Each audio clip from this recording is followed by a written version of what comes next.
All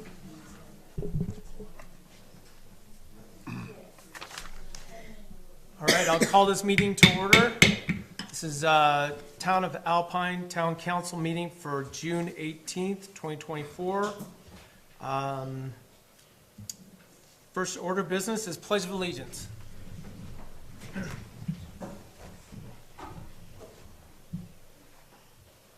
I pledge allegiance to the flag of the United States of America and to the republic for which it stands, one nation, under God, indivisible, with liberty and justice for all.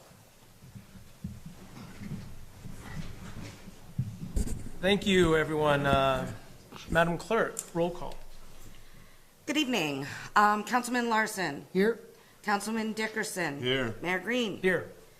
Councilman Castillo. She is going to be joining us later, Yep. so I guess you can Mark consider mark her absent for the time being. Yes. And then Councilman Burchard is also absent and excused. Yes. Thank you. Monica, we'll let you go right into your announcements. Okay, thank you. So in the packet that was on the website, there was the Mountain Days flyer. You can find this up around town. You can find it on our website, on Facebook. As all of you know, Mountain Days kicks off with our opening ceremonies on Friday at noon. There's a lot of really great things on the schedule. We hope to see you all there. Also, there's live music both Friday and Saturday at Mountain Days. So if you have time, come and enjoy the music as well. So we also wanted to let you know that the Alpine Farmers Market is getting ready to kick off. It starts on June 27th and then continues every Thursday until September 19th. It runs from 4 o'clock in the afternoon to 7 o'clock. Of course, the location is at the Civic Center. So lots of items will be available. They charge a $10 fee for anybody who wants a space. And I do have the contact information. If there's anybody who is interested in getting a space at the farmer's market, I can put you in touch with Crystal. Also, we wanted to just let you know that Lincoln County Fair Week is August 8th. They have jam grass music with Hot Pocket, which is a brand new 5-piece jam rock funk band based in Jackson, and everybody seems to be really excited about that. We also want to let you know that while everything isn't finalized yet for 4th of July, just the timing between Mountain Days is a huge lift for our team that takes care of events, but 4th of July celebration we will have an event at the Civic Center. Melody's created a great event that will be sidewalk chalk art. There is a small entry fee, but there's prizes, great prizes being awarded. So we'd really love to see everybody come and do some art on the sidewalks there. There will be live music, which will begin immediately after the parade. The parade starts at 7 p.m. this year. The mayor is meeting with the officials about traffic. He wants to ensure that the miscommunication that happened completely shut down traffic last year, rather than sending them through the detour as planned, doesn't happen again. So he's having a meeting it's tomorrow, correct? Mm-hmm. With them. So, and just to clarify on that, we're definitely going to hope that everyone understands that the parade's at 7. Most people don't mind shutting down the highway for that period of time, but I got complaints even up till like last month about the parade last year. So parade's at 7. After the parade, there's going to be music. There's going to be food vendors, food trucks, all sorts of stuff, live music at the at the park. So we're really excited about, we just want to keep it building year after year. And then, of course, fireworks at 10 o'clock or whatever. We are definitely also meeting with the sheriff and the state troopers and our own code enforcement officer and the fire chief about traffic after the fireworks, because I know there's families that are trying to cross the highway, and we don't have a crosswalk. YDOT does not seem to think that we need a crosswalk over there. So we are going to come up with a plan to make it safe for everybody to get home and not have to worry about crossing the highway and any of those things. So we're definitely putting a lot more thought into all these different things this year. And just to clarify regarding stopping traffic, technically we have to have a detour, and we're going to allow people to take the detour, but they also have to understand if you take the detour, you might be stuck on another part of town waiting for the parade to come through.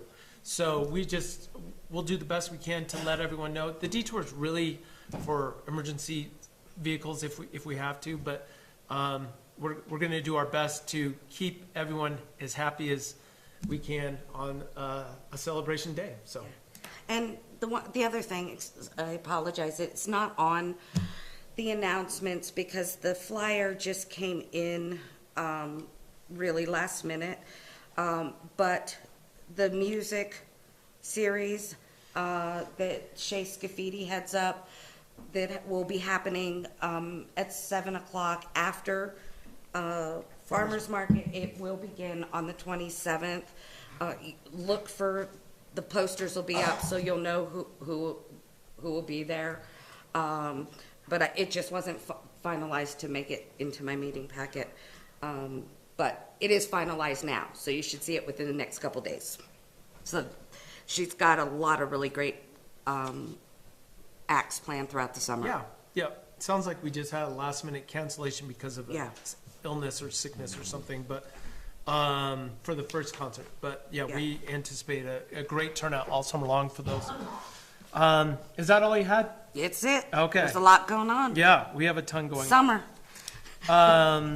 We'll move on to the consent agenda. Did everyone have a chance to go through everything there? Yep. All the minutes? Yes. Okay.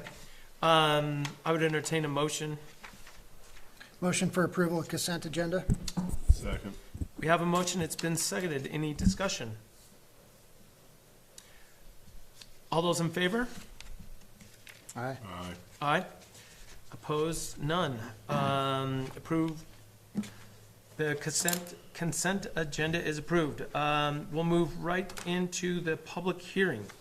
So just by way of explanation, I can bring you in. That's the whole packet, sorry. Just by way of explanation, the public hearing has been scheduled. It has been published per statutory requirements. And while there was a family emergency that happened that didn't allow the person to be here, would like you to open the public hearing, and then for somebody to make a motion to table it until the next meeting, please. So that way we don't lose our publication and they will just be able to carry on with the hearing without losing an additional month's time because of the situation. Yeah. So we're just looking to open up the public hearing. And what does that take? You just have to say we're opening the public hearing for the Tienda La Mexicana restaurant liquor license. Okay. Yep.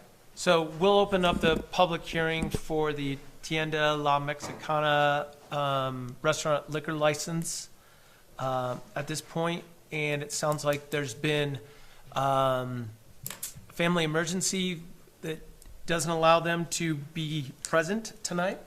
So I think the best thing to do is just to table it for now until next month's meeting. I would entertain a motion to table the restaurant liquor license public hearing. Make a motion to table the public hearing for the Tienda de la Mexicana restaurant liquor license public hearing to July 16th, 2024. Second. We have a motion, it's been seconded. Any discussion? Please, can you turn on the microphone too? Please. Melissa Wilson for the Planning and Zoning. Hold on one second, Mo. You need to make sure you talk into that thing. You Yeah. guys already told me that you don't want to hear me any Thank you. louder. We just want to make sure that we have been working with Solomon as far as getting all the paperwork together for his permits and all that good Yep. jazz.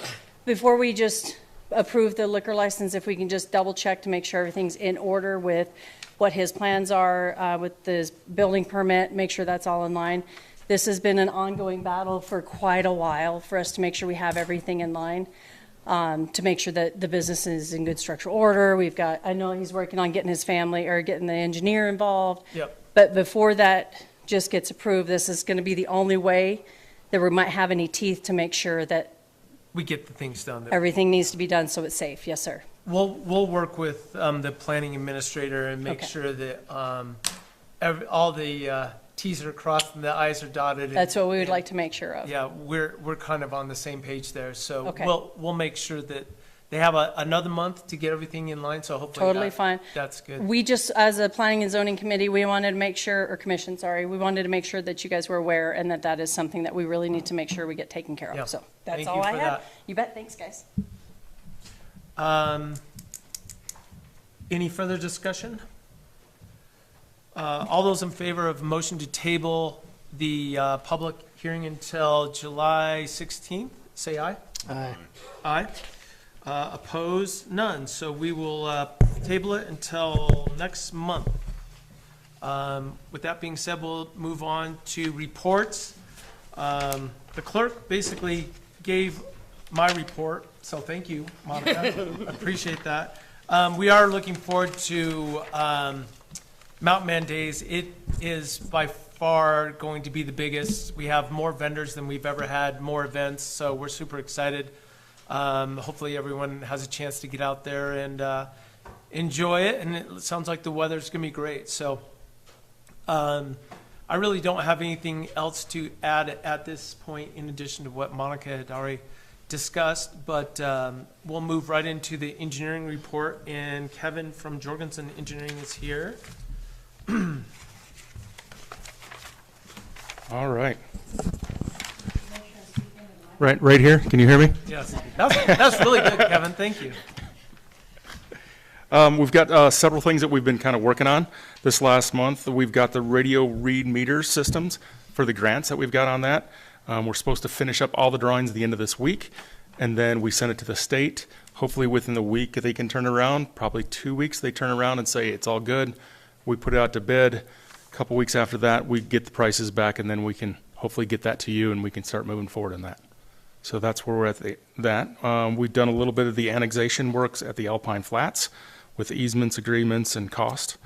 We've got with the water systems, we've been looking at the water well permittings for the mega well, the flying saddle, some agreements, some titles, those kind of things, kind of working through that. Probably going to be waiting on a little bit the Sunrise Engineering water model that'll come out in the fall. But the Wyoming DEQ knows that we're working in the process, and they seem fine with the process that we're working through to get everything tidied up and everything fully permitted.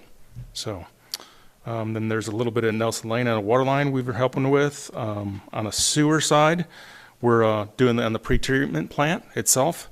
We've been sending out some observation lists. The substantial completion on the contract is the end of this month. So we're talking about the general contractor, letting him know, that's what we're expecting the end of this month to get to that point. We've got a process piping quote that is on one of your agenda items to look at today as well, so we can get the plant over the finish line is what we're hoping.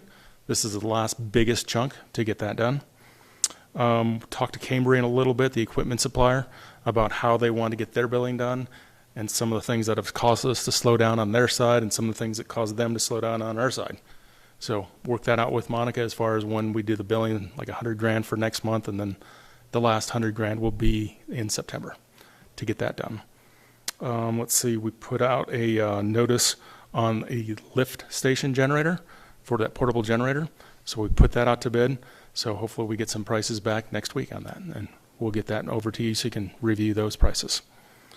Then permits, we've been looking at the Lasher townhomes. We've got the final fire flows on that, so we pushed our recommendation back on that one.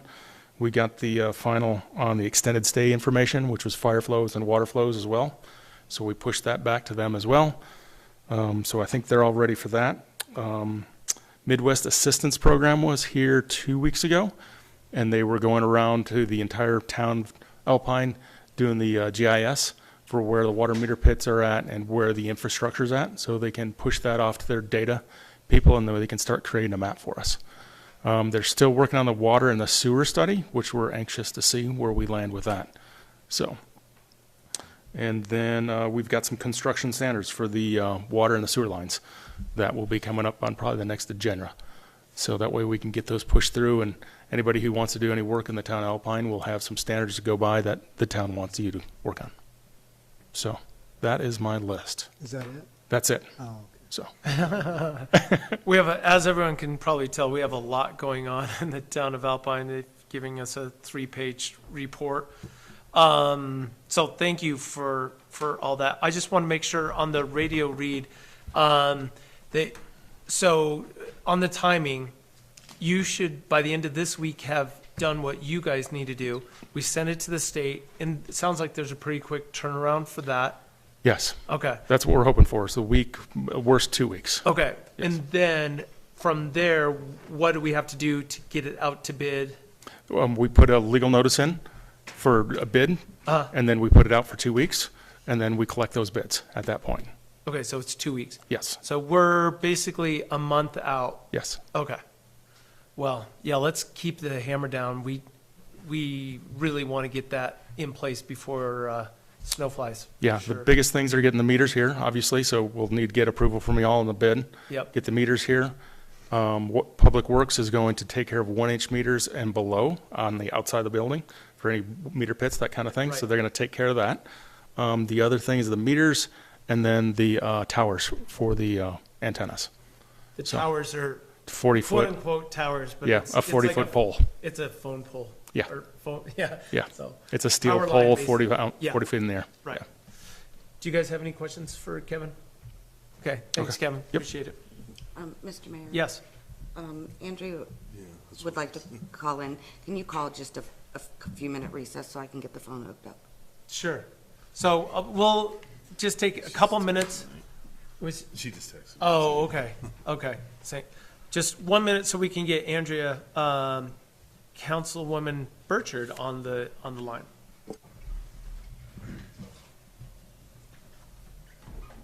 Why don't you set it right here, and then, There it is. Monica, text that picture of that thing to us. where? At the end.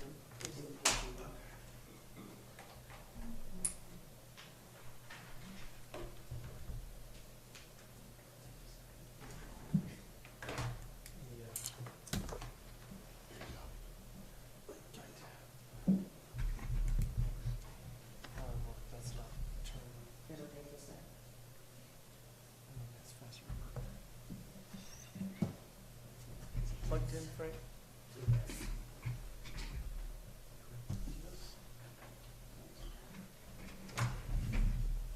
It's in the right one. There it is.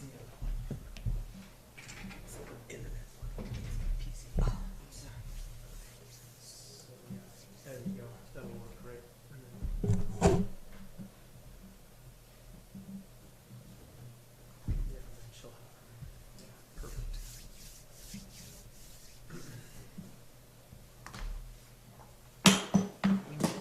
Did you know that she was? She just texted me. Did you know that she was gonna call? She had mentioned it, but I haven't heard anything recently. Yeah, she just texted me. It'll take a sec. It's still some- Doesn't matter how much you whisper, you know. The microphone's not on, Mo. No, they're not speaking into my. Yeah, no one can hear. Yours is. Yeah. Oh, I didn't turn mine off.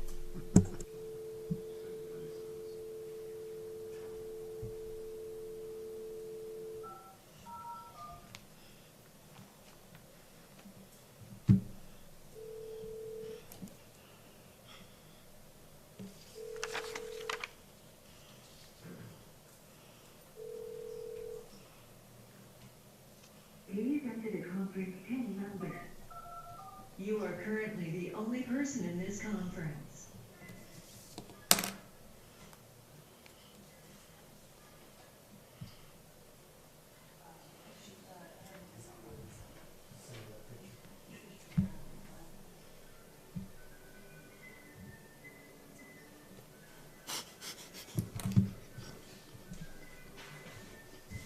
That's happy music.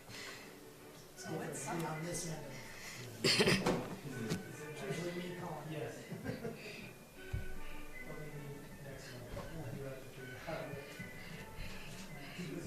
We just planned for like a 3 to 7 second delay depending on the Zoom. The Zoom one is basically I can just hear this from you guys and everything else is. So I have the Zoom going, I have YouTube going, and then I have, yeah, basically a phone and then just kind of going off YouTube and as long as you can follow that delay. That works the best. It's the best of the worst.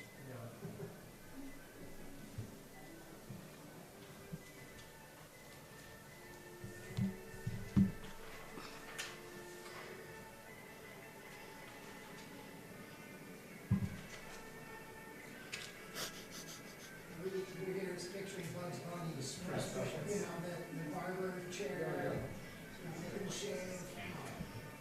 What's the proper?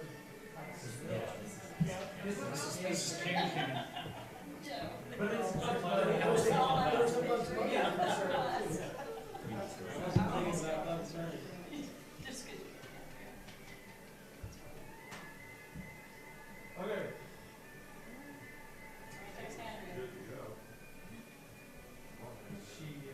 Are we on Texas Standard Time, Frank? Are we on Texas Standard Time, Frank? It's 8:30 there. This is in Florida, not Texas. Oh. She understands the phone. Yeah. Number that she has found. That's, I sent her a picture of that. Just probably call that number, dial this extension.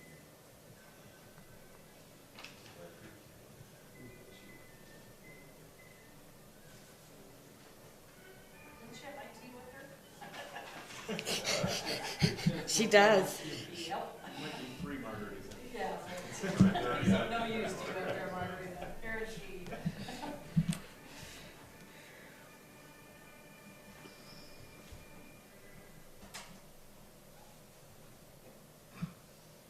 I'll be able to tell when she. Let's get things going again here. You guys can turn your microphones again. We'll just get going, I guess keep going with the planning and zoning report. Dan Scow, do you have something for us? Thank you, Mr. Mayor, Board, Monica and Jim. We had a pretty busy last 2 weeks. Couple of things that we needed to bring to your attention is, and Mr. Mayor and Monica were sitting in a meeting with the planning and zoning prior to our meeting last Tuesday, and we're bringing a recommendation to the town to consider incorporating civil engineered drawings for anything greater than an R1 project. The mayor's pretty well aware of what's going on when we get to bigger projects and we don't have those kind of things. We've asked and asked and asked, we haven't gotten it, and we've actually put a project on hold until we get the required drawings that we need to submit to Craig for inspection. So that's number one. Any questions about that one? No, thank you. We will definitely be discussing that when you go through your list of additions on the land use development code. The next ones are just some small additions that are added to language and abbreviations in the land use development code. I know that you guys all have them. One of them is on page 8 of chapter 2. Section 8, if a property is located in an established subdivision with an active architectural review committee and/or homeowner association, project approval shall accompany the permit application to the town of Alpine. I think we, Councilwoman Burchard, do we have you there? Sorry. Dan, okay. Okay. Y-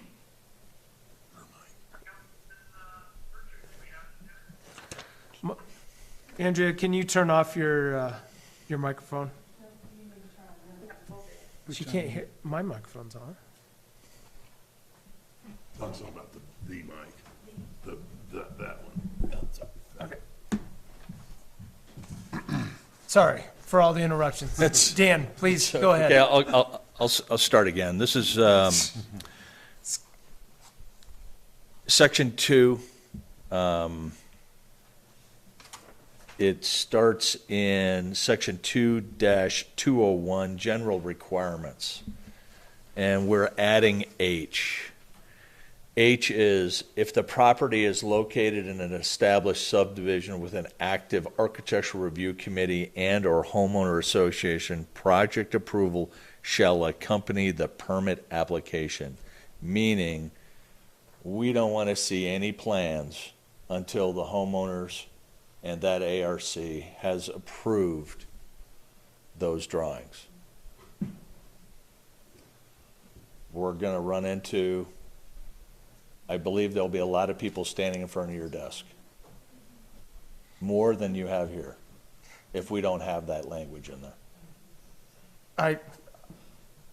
I think it's just an added layer of bureaucracy that, and I don't even understand why it was in there from the beginning. So we'll have to discuss that one when we have a lot more time. But So the homeowners' ARCs are usually stricter than our land use development code. right, And so they get first rights to say how it's built, where it's built. and but what- why does that have to happen before we even start our process? Because if they don't approve it, we don't even want it. I don't see it as a waste of our time. It's a waste of the homeowner's time. I mean, they're coming in, I don't know. We're never going to approve anything. We're not going to take their permit.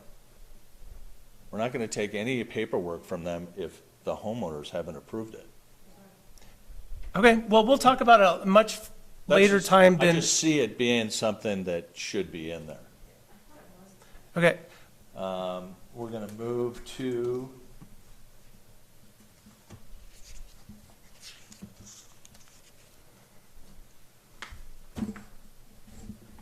So, Dan, at this time, we're looking for just a report on what's going on. Correct. We don't want to go through all this stuff. We'll have a lot more opportunity to do that. all of these things that we're bringing to you right now are because of our last meeting.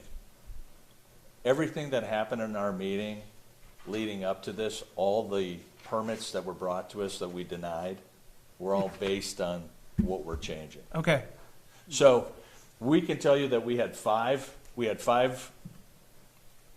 permits brought in. They were all denied because of one Tabled. thing or another. All of them They were, were tabled then. you didn't deny You anything. didn't deny it, tabled. but you tabled them, right? I don't remember tabling. Everything Did was we tabled. table them? Every, Correct. right, yeah, Correct. everything was tabled, just. Thank you. Yep. Thank you for the clarification. So, in that discussion, and while we were doing our meeting, we started coming into some of the languaging that was in the Land Use Development Code that just needed some adders. And all of these things that I'm bringing to you right now are just small adders that will help clarify. One of them is certificate of placement. There's a system, when you ask for that in the Land Use Development Code, there's a system to that, not just one thing. There is, you bring the plans to a surveyor, he comes out, he stakes, you dig the hole, he comes out, puts marks in the hole, and then you pour your footers. And then he verifies that your walls are there. If you don't put that language in, you'll have no guarantee they're on the right lot.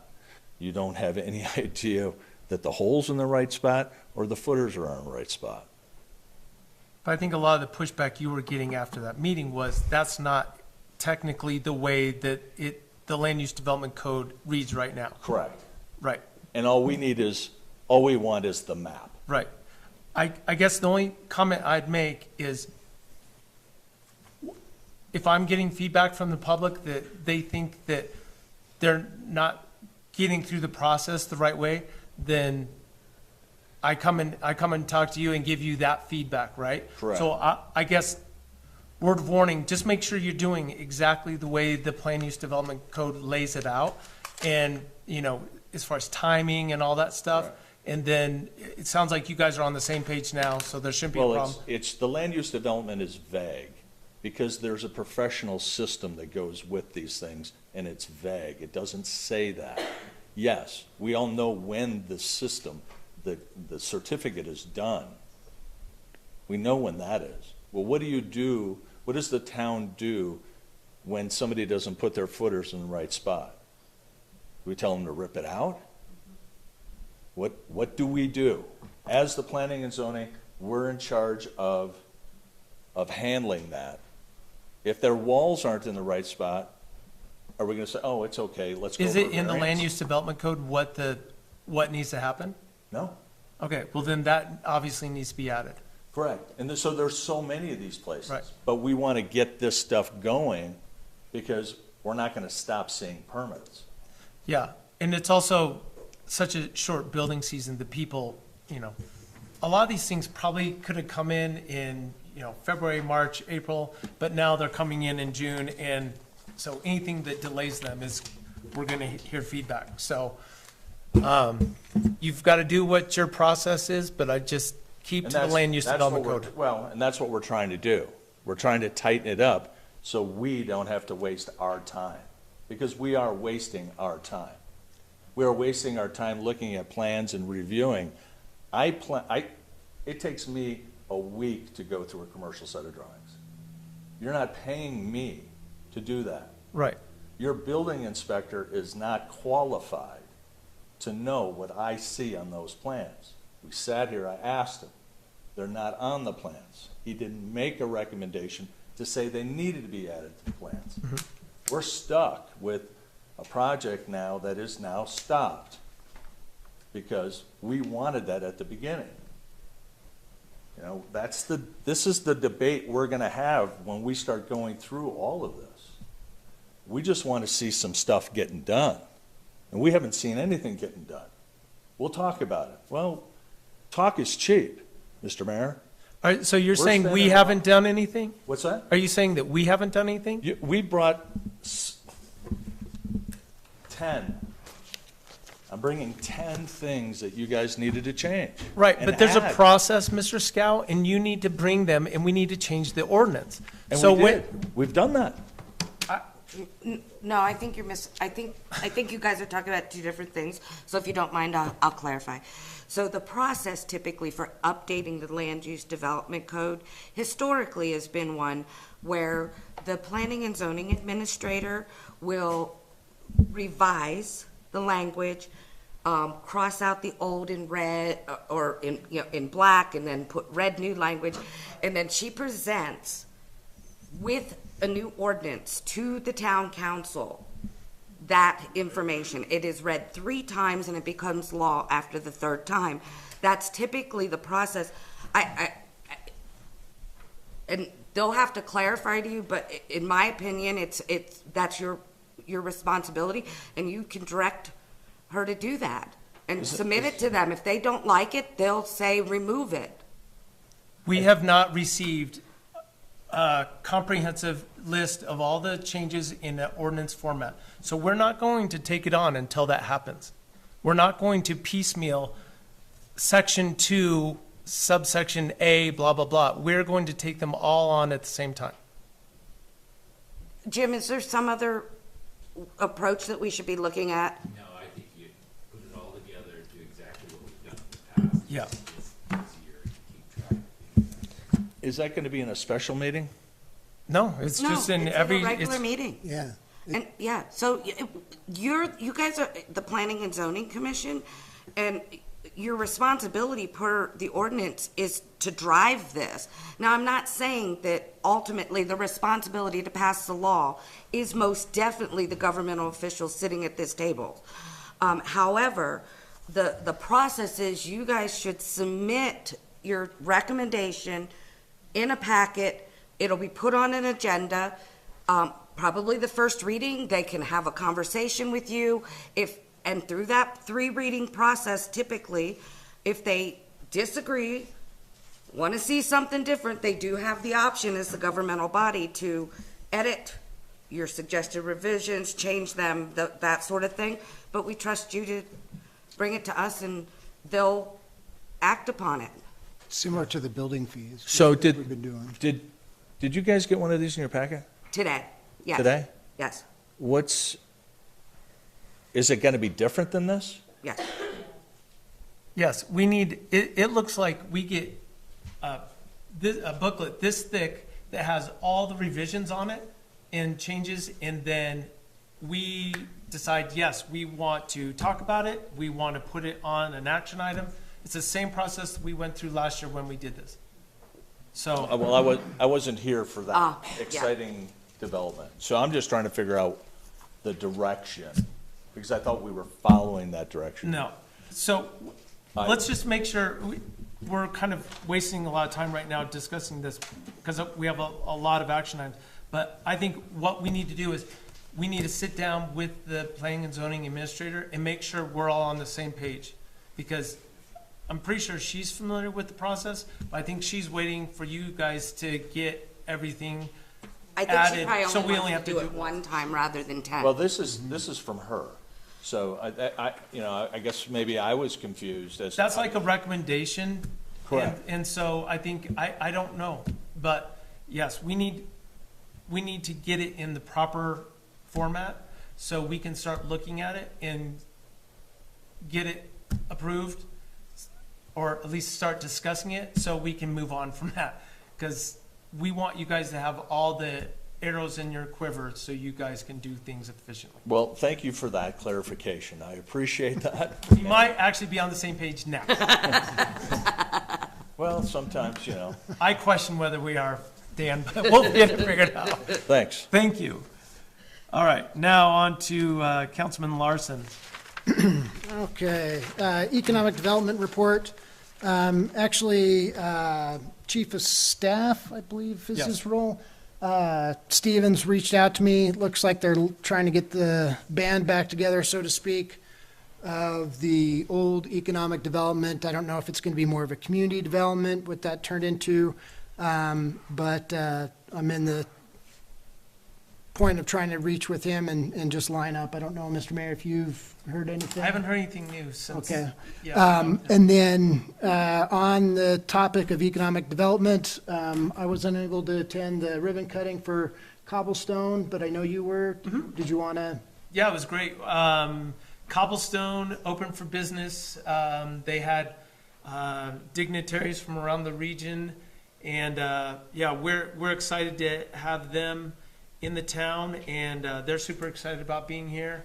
I made the point to say that we're excited to start receiving their lodging tax dollars flowing into the town of Alpine. But yeah, it was great, and I'm sure if anyone wanted to go over and take a tour, they'd be more than happy to show you. I think it's for family, friends, it's just one other place for them to stay in the town of Alpine, so it's great. Yeah, thank you. On utility easements, I met yesterday with Silver Star and Craig and Chief Vogt. Silver Star will be starting the project within the next couple of weeks. We are waiting on one signature. We're still working on it. If we have to go to Plan B, that'd be unfortunate, but there is a Plan B. And I'll just preface that it's going to be a mess. It's going to be a mess. It's going to be a mess. But it will be done. They're looking to be done by end of July. and not only with fiber going up there, but also burying the main power lines. It is in conjunction with LVE, so they're getting ready to get it going. But it will be a mess, but they will clean that mess up. If you go up Terrace Drive and around Pinecrest, LVE dug that, buried all the power lines last year and put in trench for fiber and power and cleaning it up this year, and it looks pretty good. But that will be starting here pretty soon. Alpine Travel and Tourism, we finished off for third reading our Travel and Tourism Board. We awarded 1, 2, 3, 4, 5, 6, 7, 8 grants, 8, 9, 10 grants for music this summer. Grant for Alpine Jubilee, a grant for Alpine Trails and Pathways for winter grooming, grant to Trout Unlimited for their film festival that also is a fundraiser to do rehab on the Salt River. They got a great project going on right now through the valley of the Salt.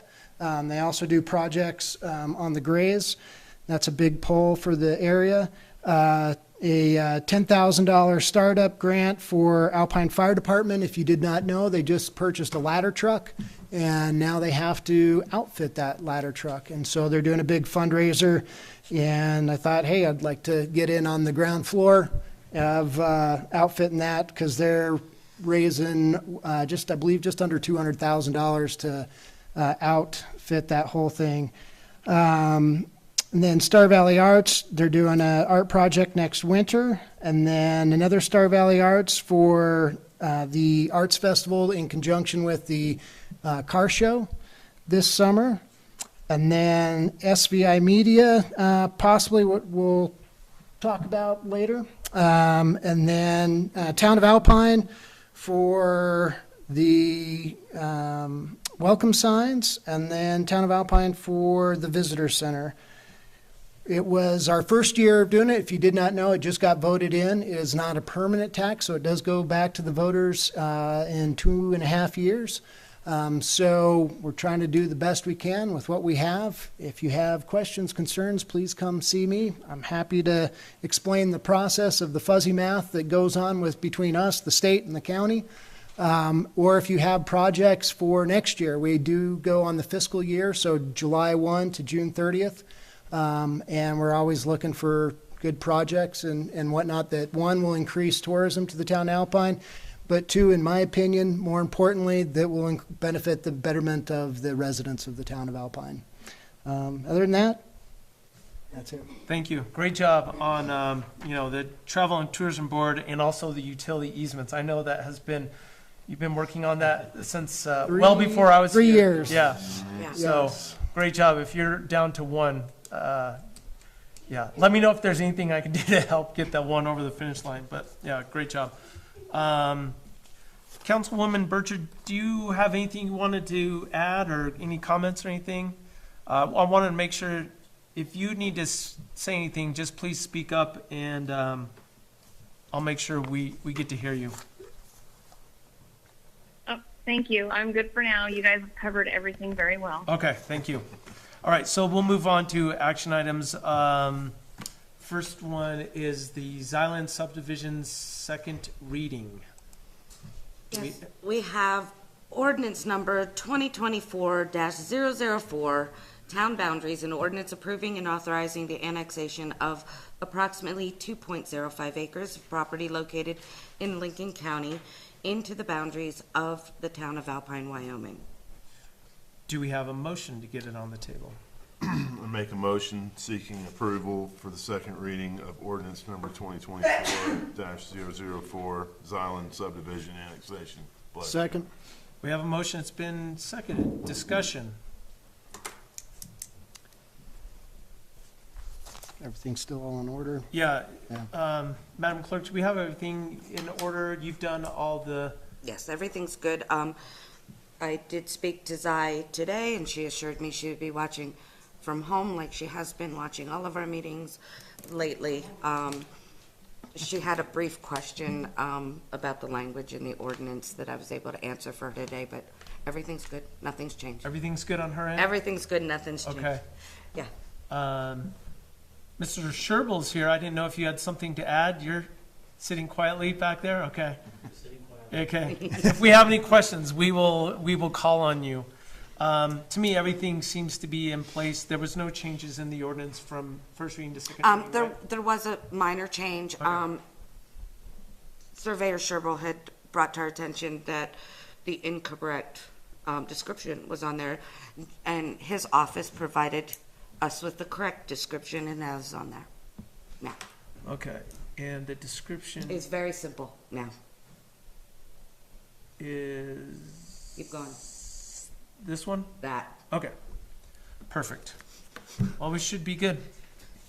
I don't have any comments. Anybody else have any comments? All right, since there's no further comments, all those in favor of ordinance number 2024-04, Xylan subdivision annexation on second reading, say aye. Aye. Aye. Opposed? Aye. Thank you. Oh, she's here. She heard is. us. She's on She's it. on it. Ordinance carries on second reading. Oh, thank you, Frank. God, bring that thing closer to me. I will use this, and if you're sitting in the front row, watch it. It gets a little crazy. Ordinance passes. Thank you for that, Councilman Dickerson. Next is resolution number 2024-23. So this is basically a duplicate of the original appointment resolution with some adjustments for the fact that we have a different backup water operator. Melody's title has changed As well, right? as well. Yep. Yes, that's it. So, but I did that for I wouldn't have done it for Melody's title change, but. Right, the backup operator. It's because of the backup operator. I wanted to make sure he was designated by resolution. All right. Can we get a motion to put it on the table? Make a motion to approve resolution number 2024-023, a resolution to update the official appointments, assignments, and agencies of the town of Alpine, Wyoming for the calendar year 2024. Second. We have a motion. It's been seconded. Any discussion? No discussion. All those in favor of resolution 2024-23, say aye. Aye. Aye. Aye. Opposed? None. Resolution carries. So next, resolution number 2024-27, a resolution to authorize the sale of surplus property. Make a motion to approve resolution number 2024-027, resolution to authorize sale of surplus property. Second. We have a motion. It's been seconded. Discussion. Madam Clerk, on this list, we just have a bunch of old equipment. Yes. And so all of these items have been discussed through the budget process, and as recognizing based on our fiscal year 2025 budget, that these items need to be either sold or, in the case of the backhoe, it will be traded in. Right. So, yeah. On a new piece of equipment. Yeah. Any questions on this list or this process? No.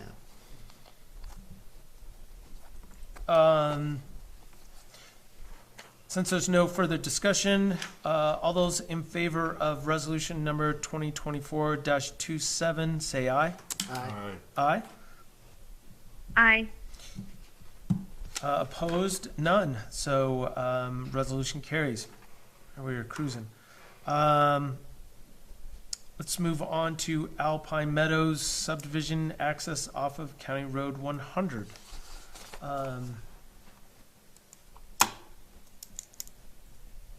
I think we, at this point, are just looking to open up the discussion so we can talk about it, and then we'll see if there's anything that we need to do on our end.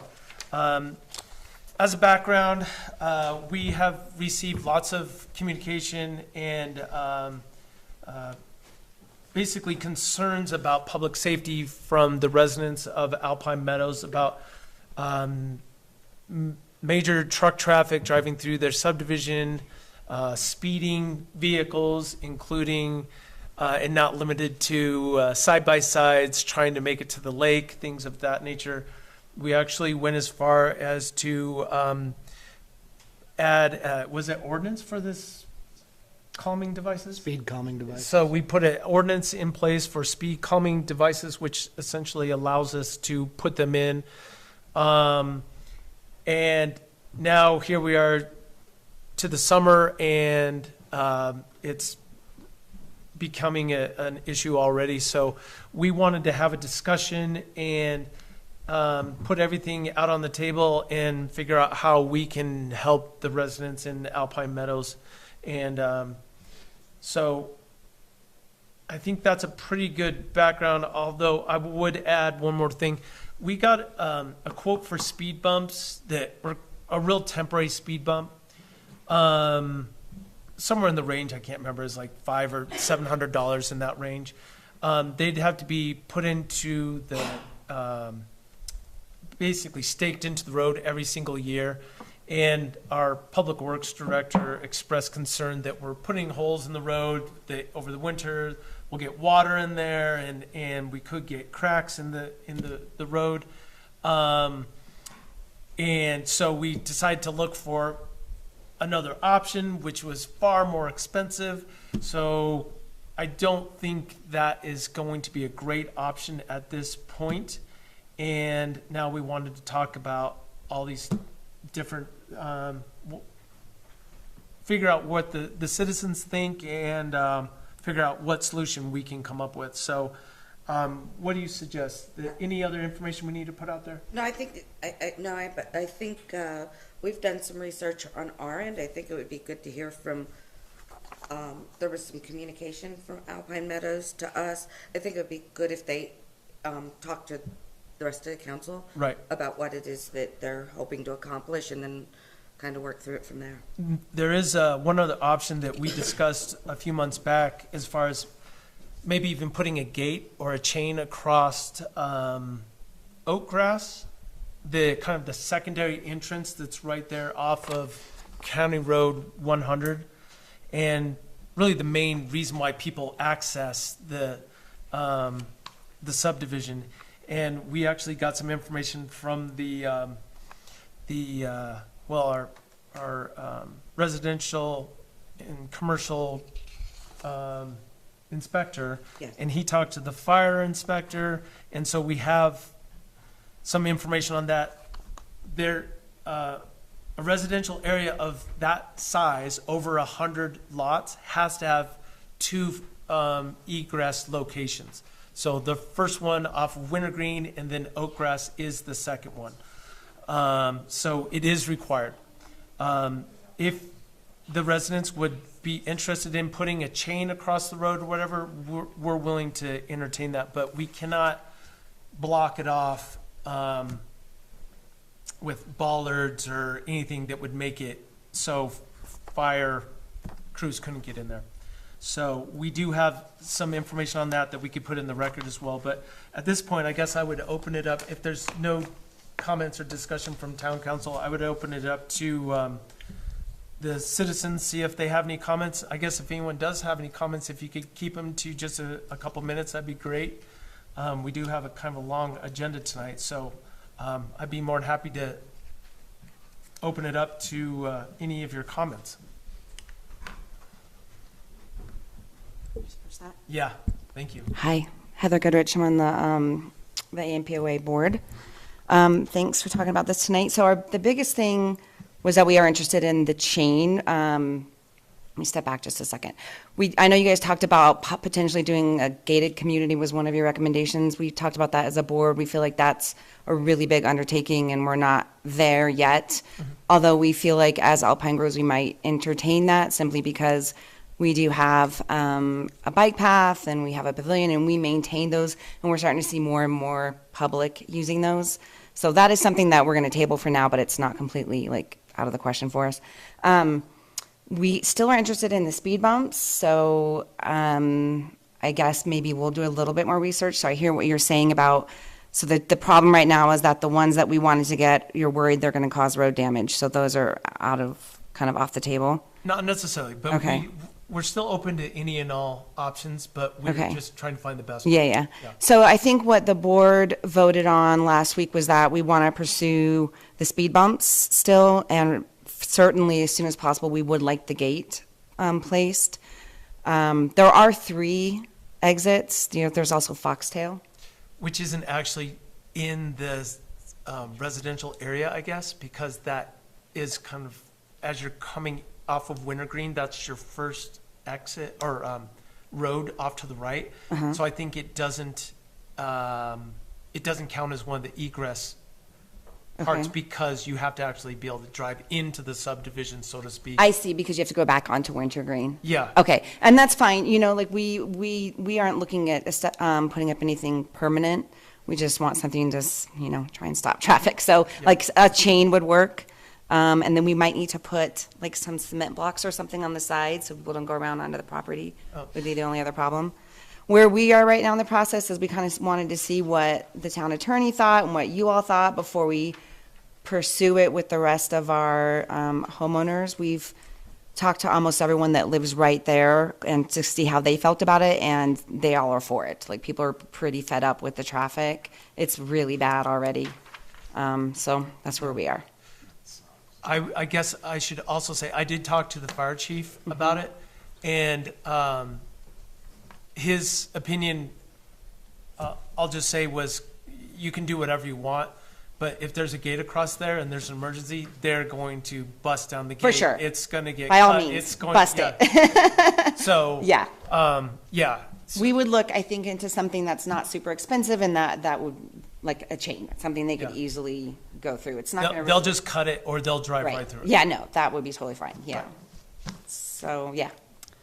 And also, to clarify, whatever solution you think works well for you, the homeowners association will have to pay for that. Yes, for sure, we understand that. Yeah, Okay. yeah. I would assume it would need a permit as well. We'll figure that out when we get there, but I would assume that as well. So, yeah, what are next steps? We'll have to figure that out. Okay. But I think coming away from this discussion, we'll have to, maybe the HOA makes a formal request or a recommendation on what would work well for them. Okay. And then we can discuss. Okay, sounds good. And then we'd also, Monica, we talked about, did you guys want to talk about the issues with the extended stay, or do you want to do that like in public comment? Is that part of this discussion? No. Okay, we'll take that later. Okay, Okay. sounds good. I will also say, and maybe, hopefully you guys talked about at your HOA meeting, the town of Alpine actually has purchased 4 signs, and they're coming. Yes. That could be I placed wanted to up ask where about that. all the crossings are Right. for the walkways that you guys have over there. So, they're on order, and hopefully we'll have them soon. Okay, do you think we'll have them by the 4th? I hope so. Yeah. Can we close the road down temporarily on the 4th? I don't think we're gonna do that, but. Okay. We should have those, hopefully within the next couple weeks, so it might work out well for timing. Okay, and I just want to just give you a couple details. So like, I was working in my yard last Saturday, and there was no less than 4 or 5 at least cars and trucks just blowing down our road, doing 45 miles an hour, running through both stop signs, not even slowing down. The ATVs, same thing, it's just completely out of control. And it's not all the time, but like when it's bad, it's really, really, really bad. And we have a lot of young families now in our subdivision, I mean, a ton. So it really is a major public safety issue. Yeah. Yeah, I think Thanks. we also, whatever solution you come up with, we need to make sure that it's at night people will see Yes. it, you know, we don't. Right. We don't wanna cause an someone on a- accident. No. Exactly. I mean, someone Yeah. coming through and getting clotheslined. Yeah, on a dirt no, bike that or would something. suck. Yeah. We have not like looked into what it's gonna look like because we didn't want to take Yeah. any further steps before we talk to you guys, Right. so. Okay, Okay, thank you. thanks, Heather. The one thing that I have, and I don't know who with Alpine Meadows can help with that, but I had some, a Zoom meeting and some emails exchanged back in November, in part of this process of becoming clerk after somebody else was it for so long is just the discovery process. And what we recognized is while there was a lot of things that were finished from the annexation agreement and all of that, that the roadways were never turned over to the town of Alpine. And that needs to be rectified. I had, at the time, I think Jim and our attorney had spoken about it. I've communicated that. So if maybe you as a HOA could find a way to bring that to fruition. Jim, if there's a easy way that you can suggest that they do that, to complete that, but Yeah, I actually remember we talked about this at a board meeting a few months ago, and I don't remember if we felt like we were kind of waiting for you guys to I don't give us the think we're- paperwork. No, we're not doing any Mr. paperwork. Sanderson, can you bring us up to date? Jeremy, can you turn on his microphone? I guess I wasn't clear as far as what you wanted done with the road. Can you repeat that again? So, you and I had spoken, I provided you with all the documentation from Alpine Meadows.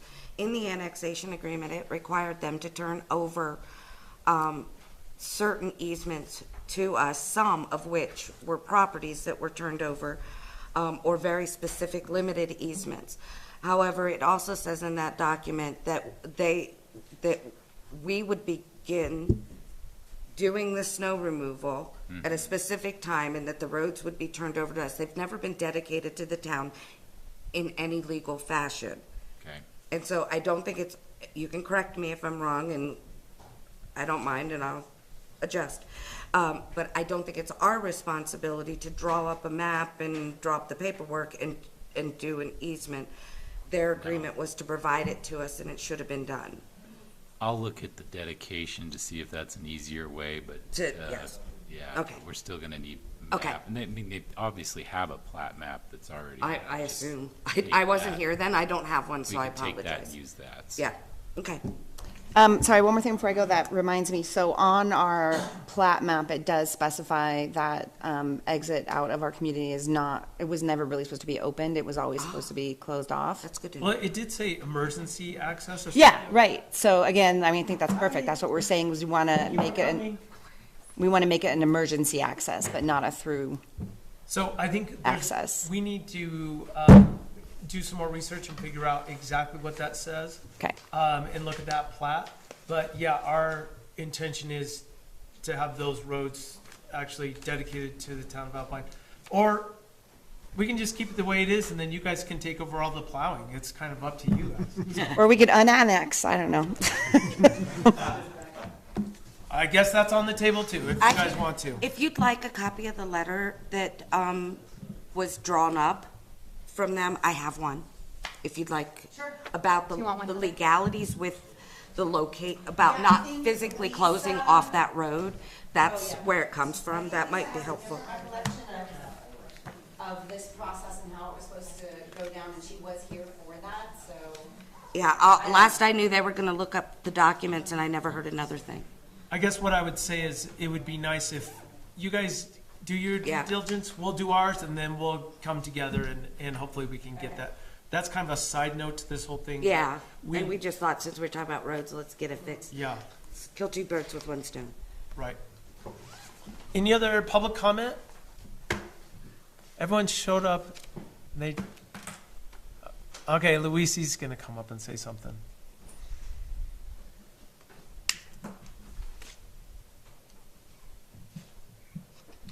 Hello, Mr. Mayor, Council, Luis Ojeda. I live in Alpine Meadows, and the public safety of the roads in the subdivision have been an issue for a while, and a lot of families with young kids that live there, it's becoming more of an issue now. We don't want to hold you guys 100% responsible, but you guys still have some dealings to do with. I wanted to say about the speed bumps that were mentioned, that were $500-600. We use those at the saddle. We've used those for, golly, ever since I've been there, since '09. And you guys can go and take a look at them personally. There's no asphalt tear up, anything popping up. As long as you put silicone or sealant in those holes, you'll be fine. You'll be fine. But if you guys want to see those, we have those at the saddle. More than welcome. We take them off in the winter, and we snow blow, plow. You know, all the equipment you guys use, it's been used there. So. Do you happen to have a few extra over at the saddle? No, not really. The reason why I ask is it would be interesting to just do kind of a test. Yeah. To see if they were effective or not. We take them off in October. You can Okay. use it then. Hopefully we have a solution before then. Yeah. But they're really easy to, they take, I think six bolts. Normally the asphalt's 4 inches thick. Right. So, you do it 4 to 3 inches, and then you fill it up with silicone, water sealant, and That's a great signal. you won't have an issue. Okay. So I'm just saying that for experience, and that's as an option for you guys, because I think the other one was really, really outrageously expensive and something that wasn't even negotiable for the homeowners. Yeah. To do. So, yeah, just like Heather mentioned, I would be more leaning towards something that can be temporary, just to slow down traffic, but we can still have the emergency vehicles to come in. So, yeah, That's good. that's all I want to say. Thanks, Luis. Thank you. Is the majority just winter grass to oak grass? Or is it, or wintergreen to Yeah, oak grass? wintergreen. Yep, that's the main one, and then they'll cut over to oak grass, Yeah. and then hit the county road. Yeah, so it's So they'll loop over. it's the main artery there, wintergreen to oak grass. Yeah. You're not seeing it on sweetgrass or aster loop or anything. I don't live over that way, but no. Yeah. Yeah, last year we put, the town owns this piece of property right over here, this lot. And we put some Jersey barriers over there. I think they're Jersey barriers or big rocks. Yeah, they're really big. Yeah. Yeah. So, from what I understand, people were actually driving through the subdivision and driving on that road to get access to the boat ramp to skip the line, or they were doing the opposite with big trucks. It sounds like we've now put that traffic onto the path that's right here. So sorry about that, but we'll just keep checking them off when they arise. But yeah, we're open to coming up with a solution. So I appreciate you guys bringing this to us. Thanks. Thank you. Any other public comments? Oh. Can you turn on that mic? Thank you. Juan Campos, I want. Alpine Meadows. On the issue of the barriers that were put on that access road, I think there were 3. The one that stood right in front of the road is now moved out of the way, so the road is open again. Really? Okay. So I would ask somebody to go look. Yeah, thank you. Somebody may have dragged it and put it on the other side. Interesting. So as of 2 days ago. Well, we'll go check it out. I appreciate Yeah. you bringing that to our attention. Yeah. I don't think it was a side by side. Oh my gosh, Juan. I'm really glad that you caught that. So I think there were 3, so now there's 1 right in front of the lift station and the other 2 are to the other side. Okay. Yeah, we'll go take a look at that. Yeah. Thank you. Any other comments? I think at this point, we really don't have anything that we can bring to the table unless you have a suggestion, Madam Clerk.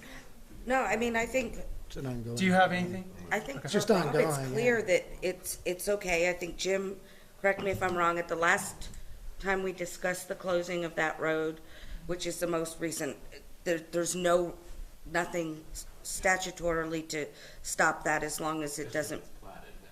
Yeah, so, yeah. Okay. Sounds good. I Well, think no we've got no everything further we need. public comment at this time, but we will work on it on our end, and you guys will do the same on your end, and hopefully we'll come up with a great solution here in the next few weeks. Mr. Mayor. Yes, if you don't mind, you could come up to all the people at home, Jerry, get to hear your dulcet tones there. Yeah, I'm sure. Can't hardly wait. Yeah. My name's Jerry Bircher. I live on Store Drive. I worked for a municipality for a long time.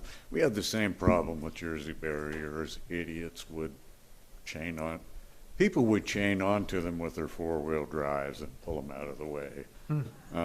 We found that you can buy simple 1-inch rebar. They all have holes in the top of them. And you can use the compactor on a backhoe and just drive them in there. And then if they're 4 feet in the ground, you're not going to drag them out with a load. Great suggestion. Good suggestion. Not very Thank you. expensive either. Thanks. Yeah, thanks, Jerry. All right, thank you. Let's get back to our meeting here. Thank you for joining us, Councilwoman Castillo. Thank you for We, moving things around. oh, for we, me. we didn't do much. We appreciate you making it down from your prior engagement. So next on the list is the process piping system installation and proposal. I would entertain a motion to look at that bid. Make a motion to accept the bid submitted by Precision Electric Services LLC in the amount of $508,000 for the installation of the process piping system and authorize Mayor Green to sign. Second. We have a motion. It's been seconded. I would, Kevin, if you don't mind, would you like to tell us all about this?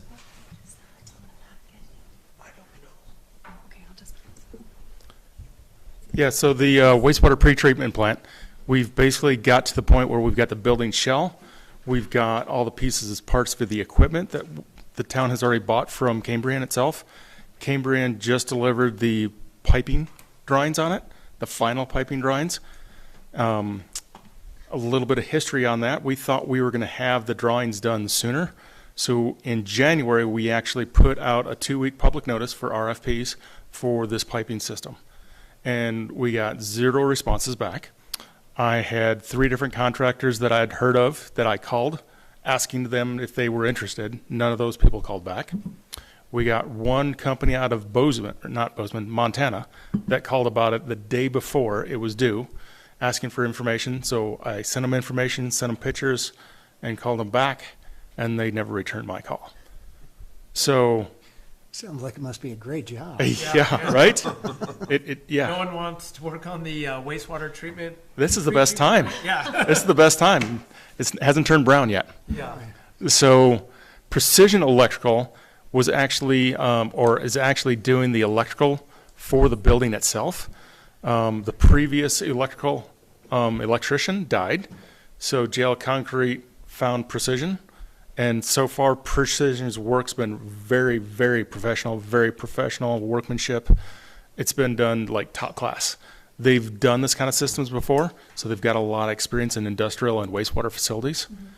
So what they've gave us a price for, this is like as a general contractor to come in and do it entirely. So they also have, at the very last line item, is a $20,000 line item for a 125% bid bond on it, performance bond. Mm-hmm. So that way, if anything happens, we've got 25% more on what they put in the cost to go after their bond. I don't think that would be the case at all. So far, if I call them, they call back. When we had a transformer problem from Lower Valley, they were there that afternoon. It was a Friday afternoon that we found out about it. I think it was like noon or 1 o'clock. They're there within an hour and a half, found out it was a Lower Valley issue. Lower Valley came, looked at it. They came back Monday with Lower Valley and make sure it was all good, took care of it. So far they've been like exceptional. Their paperwork's been good. Communication's been really good. So will this be a not to exceed? yes, he said this is a lump sum to do the system, turnkey. Okay. Do you feel like this is a high bid or this is right in the range? It's hard to tell because there's so many little pieces to it. Yeah. because that's got the electrical line voltage wiring from the new building's power to the main piece of equipment, for the main piece of equipment to all the pumps, the relays, the frequency drives. It's got a relay input-output panel on it. It's a brand-new panel that they have to buy, provide, install, and that's all the controls that are controlling between the Cambrian equipment and the town systems to tie it together. They've got all the low voltage controls on it as well. So, and then all the process piping. Process piping would be tying into the system in the basement and bringing it back in, and then bringing the system in from the manhole just in the corner that comes from Melvin. Okay. So they'll be doing those tie-ins, they'll be doing air, they'll be doing cold and hot water. So, What I'd really like to express is that if there is any wiggle room, or if there's economies of scales, they can get things done better and they can save us some money, we would really appreciate it. right. As everyone here knows, this project is it's almost double of what they initially thought it would be. So, or what the town planned on, I guess. So I would love it if there's anywhere that it can save us some money, we would really appreciate that. Yeah, I would expect that they're saying, when they say it's a lump sum to do a turnkey. So if they get it done sooner and faster and they make money, that's what they want to keep it. If they don't, it's their problem. Okay. So, If there's anything that they think maybe they might be Right. able to save us some money, we would be interested Okay. in hearing Yeah. about what Yeah. that is. Kevin, did you feel for the two largest line items, which is the installation of the blower and then the compressor, $100,000 each, did you feel specifically that needed fleshed out, or? it'd be nice to be able to flesh it out a little bit. Yeah, because officially they don't have a contractor to do that work. Okay. They've done the work through the estimate, through means, so they know what the estimate should be, but they don't have an actual number on it, so they're taking a bit of a chance on it. Okay. So there's an option that we might be able to ask them to, break that out, but if they break it out, it could go higher. Right. So there's the cost on either side. What are everyone's feelings on this? I don't know what option we have. I mean, we have to get it over the finish line. Right. Yes, it's another $508,000, but, yeah. I don't know what to say. We couldn't find anybody else. I mean, we could kick it around and look for somebody else. It'll just take longer. Right, it will. Right now, he said it would be 4 months from when you could sign. If you're interested in signing it, it'd be 4 months to get it started. You have to get it Started. done. How I'm sorry, soon? get it done. Oh, get it done. Get it done, I'm sorry, Okay. yes. How soon could they start? They can start immediately, Really? yeah. Well. I think they're actually watching, so. Okay. Okay. They're one of the 6 people? Ah! Right? So, yeah, they're very interested in this project. Okay. Yeah. And have they discussed with you servicing any of the materials? Should there be a warranty? Have they talked to you about that? Most of the- Get service-wise after the fact? Yeah, so all the stuff that they'd be providing is like aluminum conduit boxes, standard electrical stuff, copper water lines, copper air lines, PVC. So it's all common stuff, Right. but they're connecting to the uncommon, if that makes sense. It's going to be the flanges, the connections points. Okay. So, but everything else, the unistrut, all that is pretty standard industrial stuff. Okay. Yeah. Well, I appreciate that they've been so proactive and responsive Yeah. thus far. Agreed. All right. Any other discussion? Councilwoman Burchard, do you have anything to add to the discussion? I just want to make sure you can.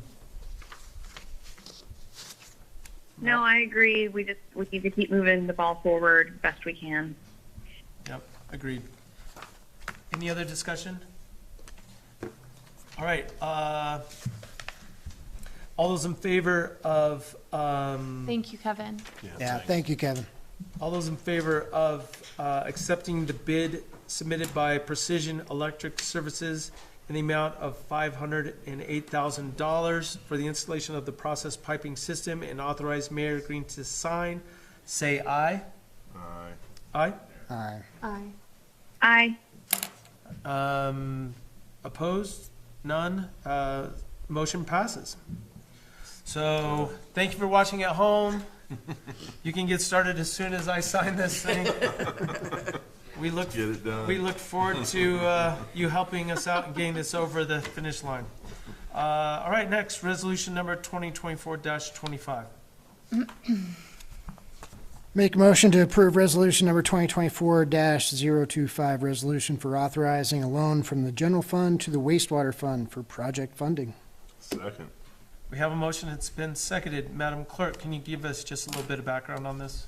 Yeah, so the stuff that you're going to be seeing on the agenda up to adopting the 2024 amended budget and the 2025 budget, this stuff is clarity on what is going into the budget. As everybody knows, it's no secret that the town of Alpine's biggest problem is the wastewater retreatment project. It is financially been a burden. However, and we have borrowed money already. We do not want to borrow additional funds in the typical way.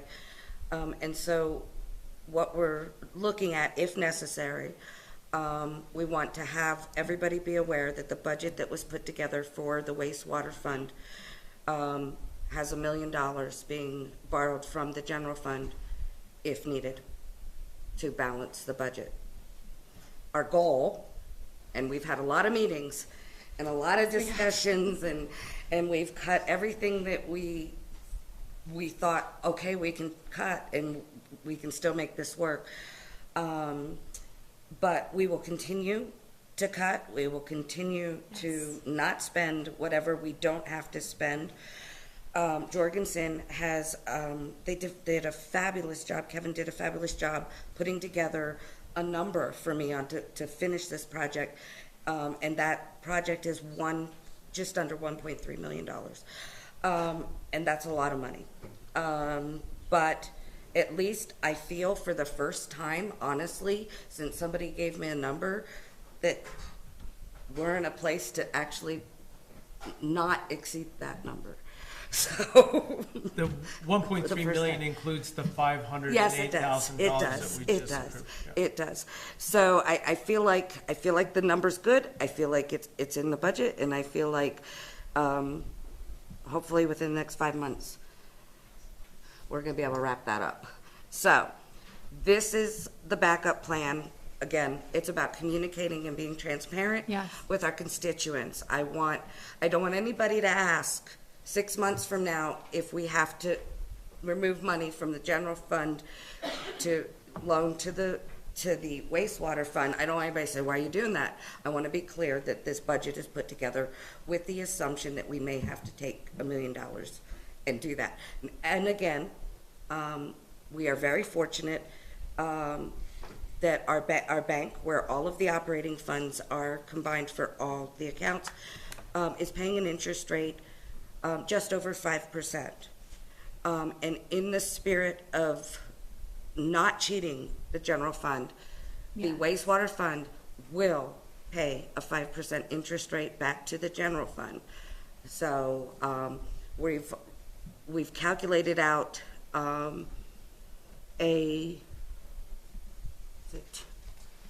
7-year Yep. repayment with interest. They can pay it off early if they need That to. is possible. There's none of that. But it's just us doing our due diligence. Any questions on that? I think after our budget meeting last week, it became apparent that we're going to have a shortfall because of the pretreatment plant, solely because of the pretreatment plant and figuring out how to get it over the finish line. In addition, the cost of running the pretreatment. It's not just the capital side. It's increasing the cost of the wastewater.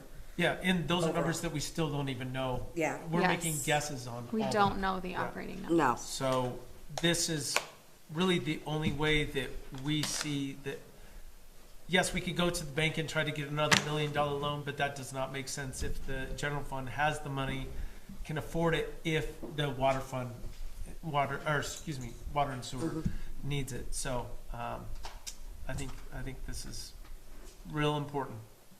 So, any other comments? All those in favor of resolution 2024-25, resolution for authorizing a loan from the general fund to the wastewater fund for project funding, say aye. Aye. Aye. Aye? Aye. Resolution carries. Dang it, Frank. We'll get it one of these days. Let's see. Next is ordinance number 2024-03, building department fee schedule on third reading. Make a motion to approve on the third reading, ordinance number 2024-3, building department fee schedule. Do we have a second? Second. We got a second from Councilman Castillo. Discussion. We have kind of poured over this with lots of discussion, and thank you to Planning and Zoning for bringing this forward. I think we're finally on the same page for all these things. There is, Mr. Sanderson brought up something at the last discussion regarding what a variance is and the other kind of option that we don't have in here. Have we added that in? What? Could you turn on his microphone? Have we added that in there? Basically, no, it hasn't been added, Okay. but we'd be a special use permit, and that would also, I think, need to be into your land use code Okay. additions. So. Okay, so let's do that. Let's make sure that, could planning and zoning just make sure that we clarify this special use permit and make sure we're covering everything in there. But can you give the example again, Mr. Sanderson? What a variance is technically and what the special use permit might be. So a variance, according to the statutes, and according to our own ordinances, it's a situation where the property cannot be used and doesn't have any more value unless this change can be made. And that's a high bar to overcome. And so a special use permit is well, yes, it can still be used, but we're going to allow you to make this change after we've provided notice to everybody, so that, and it's limited for amount of time, or if the use of the property changes to something else, then that would be, I guess, terminated at that point. Okay. So I'm trying to think of an example. Well, you Well, gave the perfect the- example. Well, Your My house. own Yes. personal example? What about the Yeah. hospital and the signs? That lines right That up. was another good Yeah. example. Yeah. Yeah, that I think is Their reasonable. property is Yeah. not unusable Yeah, exactly. without Yeah. the proper Signage, signage. is- they're asking for a So little bit. if they become not a hospital at some point Then down it the goes away. road, then that special use permit would terminate. It's interesting. Okay. Right. And I can give my personal example real quick as well. We did an addition, marked out the property corners and everything, went to break ground and figured out actually the house, the way it sits is about a 2-degree angle to the front of the property. So once I would have been about 18 inches on one corner over the building envelope. And no, it didn't make my property, invaluable or whatever. I basically, what I didn't do, I didn't come and ask for a variance. I talked to them first and said, what are your thoughts? And they said, I don't think we would be able to give you a variance because you couldn't get to the statutory requirement. But if I would have been able to have this special use permit and I would have applied, paid whatever what we come up with and say, this is what I'm trying to do, and then that would have been a much better way to go about it instead of paying that. So I do agree. If the variance has those statutory requirements and we write in there exactly what you say as far as, you know, all the language needs to be in there, then I think $5,000 seems totally appropriate. Mr. Scow, did you have something to add? I think a better word is hardship. When it comes to property, it's always been in the business that if there's a hardship in your property and you're crossing setbacks or you need some allowance to get something done, that's where the variance comes in. But it's always been in the industry, it's a hardship. So maybe we can just make sure that we put the language in there that includes hardship somehow, but. There'll be well, definitions, Dan, for hardship. I mean, it's just the industry standard language. Gotcha. If you guys can add that to the list of things that you're doing, and we'll work with Mr. Sanderson on exactly what it needs to say. But yeah, maybe we add some language about hardship and add hardship to the glossary. Just a note Yes. point here. My industry language is completely different. Yes, that's than your industry language. And my industry language is what the person in the black dress decides on. So. We will, I think we'll have an opportunity to discuss that some more. Did anyone have any other questions on, we've kind of poured over this at our last work session. And it looks like those changes were made. Yep. For me personally, I'm still apprehensive on 3,000 for a simple, if it's a replat. Just for neighbor versus neighbor. My neighbor Actually, wants to give me, or I want to purchase my neighbor's small lot and add it to my lot. does anyone on planning and zoning have any information on what this simple replat, the amount of effort it Work takes involved? from staff? Because I don't happen to know either. It's the same. For each level, correct? It is. It's the same process. Variance in itself takes even more work. Right. I agree. I don't know. If it's the same work, I agree. Yeah, I don't know if it needs to be 1,500, 2,500, or whatever.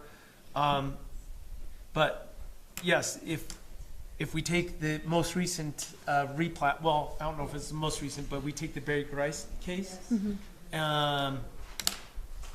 3,000 may not have covered this. It didn't. Stuff. Well, so is it, aren't we Wasn't it? doing the, so be it 3,000, whatever, this set cost plus don't they have to pay for the mailings and all They will the? be in charge of their uh, own advertising. Yeah. Yes. So that's where the Grice property may be, if they would have just paid for all the variable costs. It would have been less. Right. Right. That's right. And so to have a $3,000 simple, to me, again, just for the neighbor to neighbor example, plus you're in charge of all the variable costs, I think 3,000 Less is of a high. risk, right? Yeah. Okay, so you Well, I think think it's still high. 3,000 is still high if they're in charge of the variable costs. I don't know, no? I'd be interested to Okay. see the next 6 months, once we start initiating a pattern and seeing how much staff time with Christine. Because right now, you've never had any quantified number for staff hours. Right, and that's what we discussed, consecutively over and over again, right? Yes. With this new program, with your COSEL or COSTEL or whatever your new bookkeeping program is, whatever it is. Cost less. What, yeah, cost the most, okay. But it was to my understanding that will help give you a basis on what it actually costs for and what the time Yes. is gonna take for all of these permits. And to be honest with you, those ladies spend hours in the office. I mean, how much, 10 hours a day? How much do those ladies make a day? $150? And then if you get 3 or 4 of them together, and they do that for 4 or 5 days, I mean, it's gonna add up, and it's gonna add up quick. So, that's just something to keep in mind. Especially if they're taking one-on-one meetings. Mm-hmm, Okay. yeah, Yeah, that's their- what I would Their think. time is spent Yeah, on meetings. for the Yeah. most part. So that's one of the reasons why, with Monica talking about this new bookkeeping program, that I was hoping that it'd be able to give us all a better handle on what exactly it's gonna cost. And if at a future date, which was brought up before, if it has been deemed that it is too much, Yeah. then, and we have the data to back it up, to drop it back down to where I feel it's a little bit more reasonable as well, then I'm gonna say, let's get it done. Okay. But we won't know that until we have some hard data. I agree. agree. Yeah, thank you. Okay. I think. Thank you, Mo. What, I guess my suggestion would be, Monica, is that next time we have a replat, it's probably gonna be as simple, that we actually take advantage of that and write down all the time that's spent on that. That's However you can wonderful. track it. We'll have those numbers. So, yes and no. Okay. I mean, so our timekeeping system allows them to break down their time by department. They could further itemize that, but that would be very cumbersome by Project. project. I think that would be more frustrating than helpful. But what I have talked about is we do need to keep track. We do need to find a way in all of our systems, annexations and others, that when somebody's working on it, I think just a simple attachment in the file that says, okay, today I spent this much time, Right. would allow us to just itemize that out. Yeah. Yes, and especially, I think it would be easy if we're only focusing at the beginning on simple. Yes. So for the next Yeah. 4 or 5 simple, yeah. she could keep track Yeah. without creating too much of a I burden. agree. Okay. No, I agree. And so, and just for clarity, there is language on this next page, that allows, advertising to be, directly billed to. Yes, The person doing the subdivision. However, it doesn't allow for the coverage of, if there's engineering fees in any of those circumstances. We didn't write that into this? we don't have that? I feel like we should. I have them, well, we talked about it at a staff meeting recently, where, our engineers are getting involved in some of these, and we need to make sure that if they're getting involved to do analysis on gallons, max gallons per minute, or whatever you're doing on these different projects, we need to be, Well, we need to alert the applicant. that the And then cost also needs have to that be, set yes, the aside. costs need to be passed through. Right. So there was 2 circumstances on a recent bill that I'm gonna work through, and I'm hopeful that the people Well, understand. let's consider an amendment then. Where Yeah. would we put that on here? Additional fees Where is that? below the replat. I thought we had a catch-all if there were additional fees. Do we? Maybe No, I missed it. Don't quote me on it, but I thought that's what I got. Where's you say? Then right here, additional fees. If any of the above fees do not fully cover the costs of processing any application or additional inspections or re-inspections, additional fees, well, that's only really regarding. Could we update that language to say something? To include engineering, what other I mean, while we're doing it, what other costs are variable costs in there besides engineering? Engineering would be the main one. Kevin, do you have any other ideas? Yeah, the engineering's gonna be the biggest one, but it's just, and like we talked about, it's. Yeah, thank you. Monica gave us a GL number to go by for all planning and zoning. And underneath that one, we've also got like a subset. So anytime we get a permit or an annexation or whatever it is, we'll create this other number. So every time we work on something, we can push the number, the cost So of your that billing number. will show. So that each and it every was- one of them, Okay. yeah. So we just kind of got that this last month. Yes, and that was But- very helpful, but also made me realize, Right. okay, now what? Right. Do you know what I We're mean? still Because those were footing the costs bill that the for that. town was just simply absorbing without that tracking, so I really appreciate it. Yeah, and what we talked about actually today as well is that what we can do is when we get that first one, we'll do like a high level look at, like, hey, is this going to take some easements? Is it going to take some engineering? If so, let's get it up front as far as like get it out in the open that this is going to take more. So if it's going to take more, either the applicant can go and get their own engineer and their own architect or whatever to take care of it, or they can ask us to do it, and then if, at that point, we could give them a budget to go from there. So that way, there's a little bounce back and forth, and we're just trying to be upfront and transparent as far as, there's a little more cost in this. Or if it's a simple, easy plot or a simple, easy, it's not much to it. Right. Here's the tap, here's the sewer, it's kind of But a done you deal. could get into you could really get engaged in those conversations when you get to a major. Right, Oh, yes. yeah. Yeah. So, yeah. Monica, any other, Councilman Larson's coming up with, an amendment, any other fees that, we're trying to add language in there that kind of is a catch-all. Okay. I thought we had that in there as well, so I'm I glad we're must doing have this. been, yes, thinking of. Um, Mr. Scow, would you like to come back up and? No, I mean, it's, No, I mean, yes. Dan Scow, Planning and Zoning. I think that when you start talking about engineering fees, I think you're going to have to really look at your annexation ordinance. It really doesn't have anything to do in that end of it. So I have them for the Sure Stay. And there was another project. Mr. Mayor, do you remember what it was? Well, neither of them were annexation. That's just my piece. Yeah, and so they're, maybe it needs to be in both. and I think this catch-all handles that because the catch-all is to any of the categories above, correct? Yeah, right. Perfect. That's all I need. I think that's It's what just he's- language to allow that clarity that it's going to be built. I would entertain an amendment if you have one together, Councilman Larson, are you still working on it? Let's try this out. Make an Can you turn on your microphone? I'm sorry. Thank you. Make an amendment to resolution number 2024-25 resolution for. Nope. Sorry, ordinance number. There we go. Make an amendment to ordinance number 2024-003, Building Department Fee Schedule, third reading.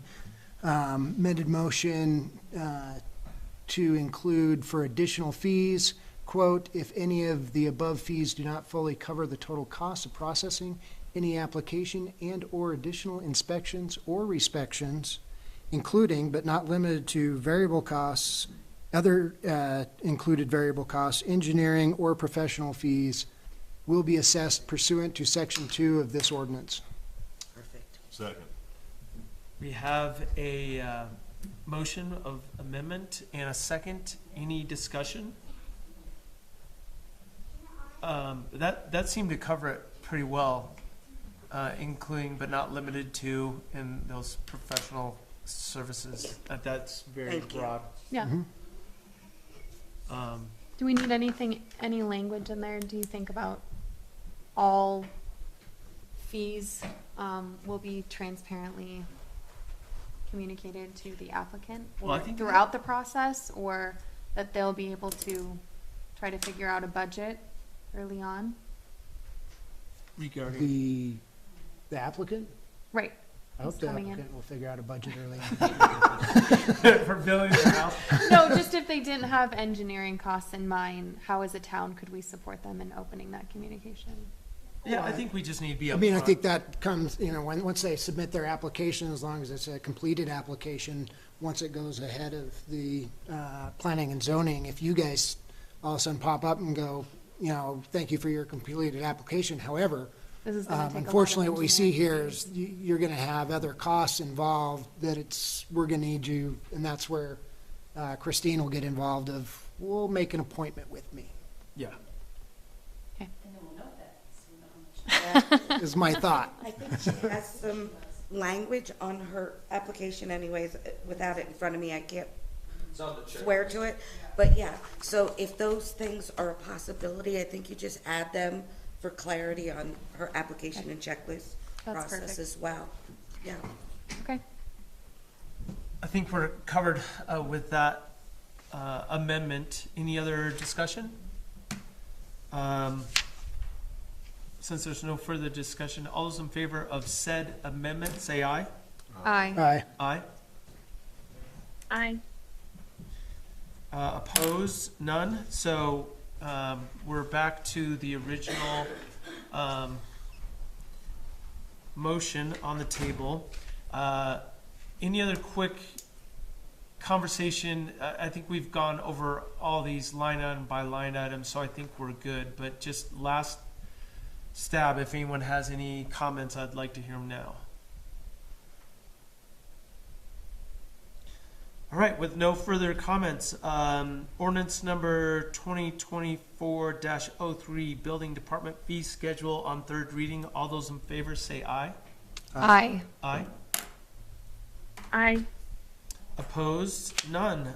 Ordinance carried on third reading. Thank you so much, planning and zoning. Yes, Guys, for all good your job. work. It was a lot of work to get to this point, Yes, it so was. appreciate. Long overdue. Yes. Very appreciated. All right, moving down the list, resolution number 2024-26, authorizing the Travel and Tourism Board fiscal year 2025 grant applications. Make a motion to approve resolution number 2024-26, authorizing the Travel and Tourism Board fiscal year 2025 grant applications. Do we have a second? Second. We have a motion, it's been seconded.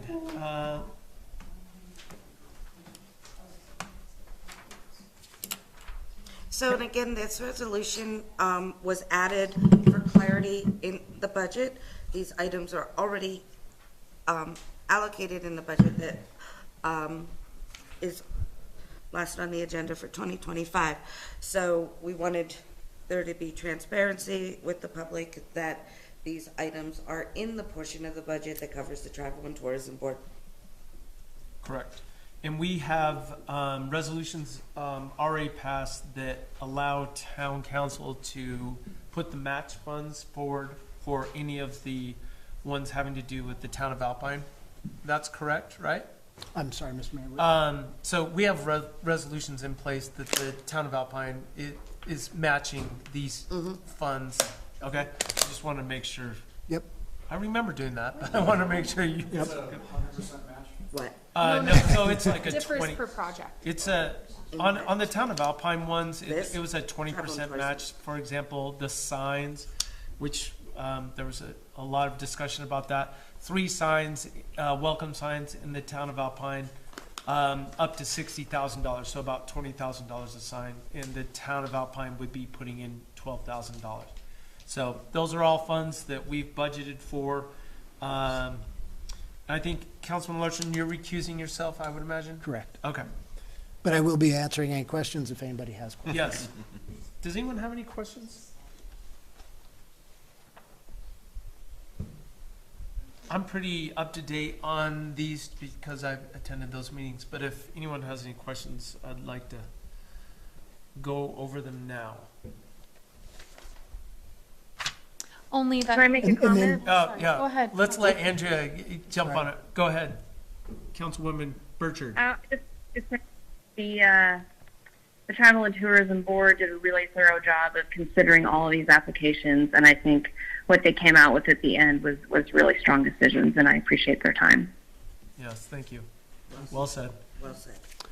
And then, Mr. Mayor, if I may. Yep. And also to let the general public know, these grants, if you will, they're reimbursement grants. They're not a blank check up to the amount.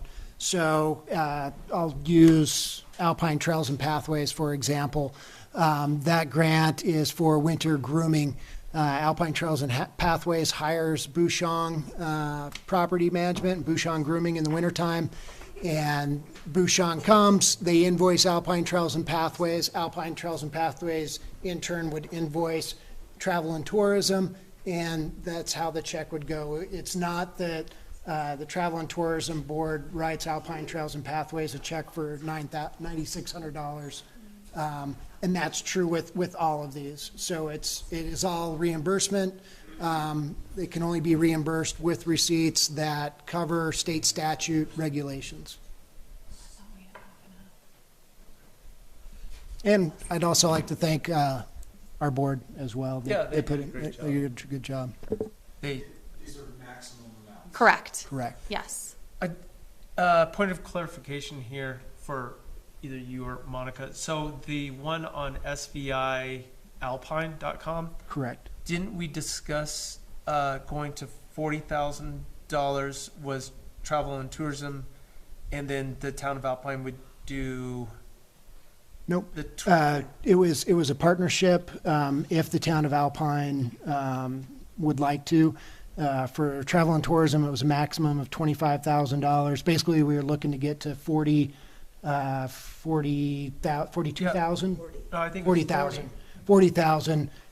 Travel and tourism would do 25, and then town of Alpine. Sorry.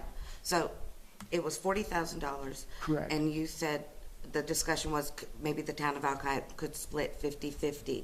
There was further conversation amongst the group that said, okay, what if the town of Alpine, and the town of Alpine could certainly say, take the $20,000 that I placed in the Economic Development Fund to fund the $20,000 from that conversation. So they said, what if they don't? How do we do this? How do we move forward? And the conversation with FCI is that they could do, they felt what they needed them to, you guys to do, whatever those They'd make things were for the website, 25. yeah. For Without the 25. geofencing. Right. Correct? Okay. So that's how it was. So it's Okay. 2020 or A maximum. your 25 on your own. Travel and tourism 25 on your own. You said 2020. You mean 80-20? No, 20,000. So 20,000, I'm sorry, 50-50. Oh, So it was the total cost for the package, just Yeah. to get you guys going. The Sorry. SVI had a package of 4 different options, all totaling $40,000.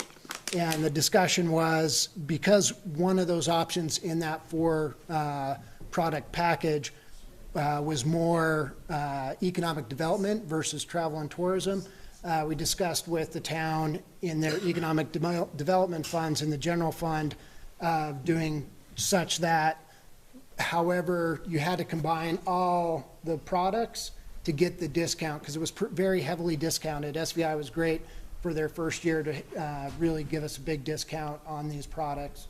So yes, it was 25,000, maximum of $25,000 from travel and tourism, but with the hope of doing a 50-50 split. Yes. 20 from economic development and the general fund, and 20 from travel and tourism. Yes. To get the pay for the full SVI package. I'm sure Duke is watching right now too. so just so everyone at home understands and the people in attendance, this is a standalone website from SVI that focuses solely on Alpine news. So this is going to be kind of a sister website to the SVI.com and their Facebook page. So this is going to be all Alpine-centric news. Basically, SVIalpine.com. Yep. Similar on the social scene to like Buckrail, but specific to Alpine, Alpine business, Alpine events, Alpine everything, Alpine. It'd be And- like the Onion. Yes, we can definitely. So, I will be writing that article. and our events will all be able to be put on that without cost, without additional cost. Right. And this is not an ongoing, I think that was the biggest thing, because when I first started, I thought, okay, this is 20,000 every year, wow. But It's a one-time. It's a one-time thing, and once it's created, they will manage it. Yeah, it's basically a startup, so. Yeah, so they would like to use, because of the travel and tourism, they want to use us. Zero. Zero. Yeah, so it's fully managed by SVI Media, and if for whatever reason, after a couple of years, we're not happy with what's going on, we ask them to write in the contract that the town of Alpine could actually take it over. So they hopefully are going to be able to recoup their initial investment that we're making, basically. We're paying for the website, and then they're going to run it. So there's no ongoing management.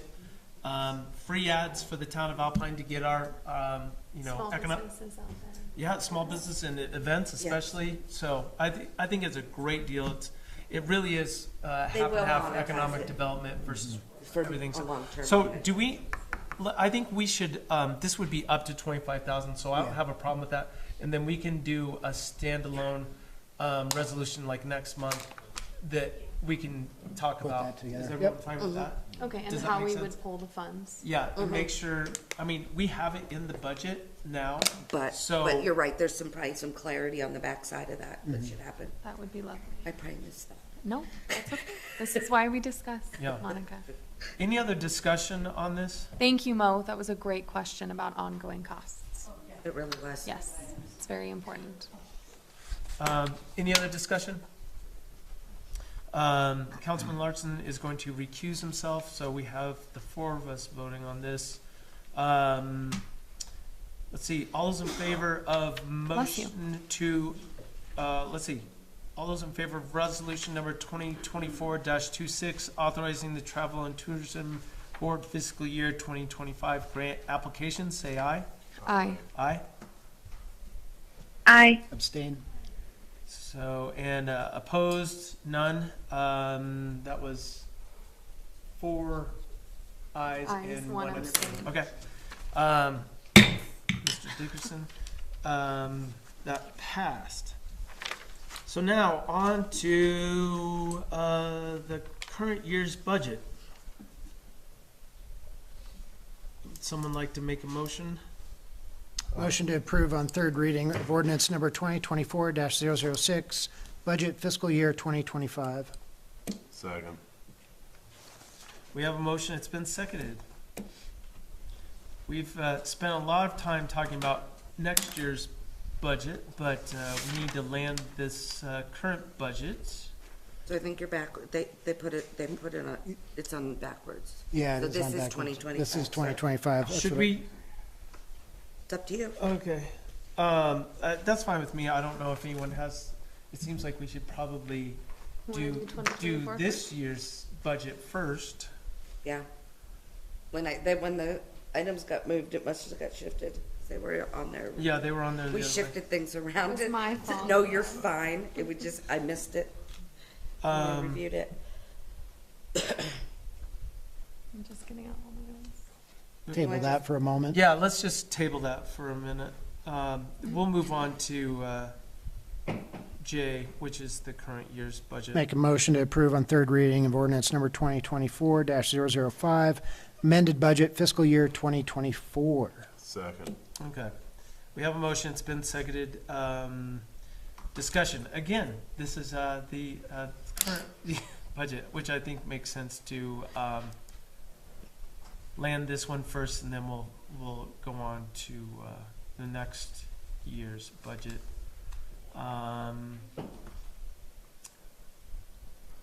Madam Treasurer, we talked about just a couple last minute changes today. I can't even remember what they were. I didn't. You didn't make any changes to that? Okay.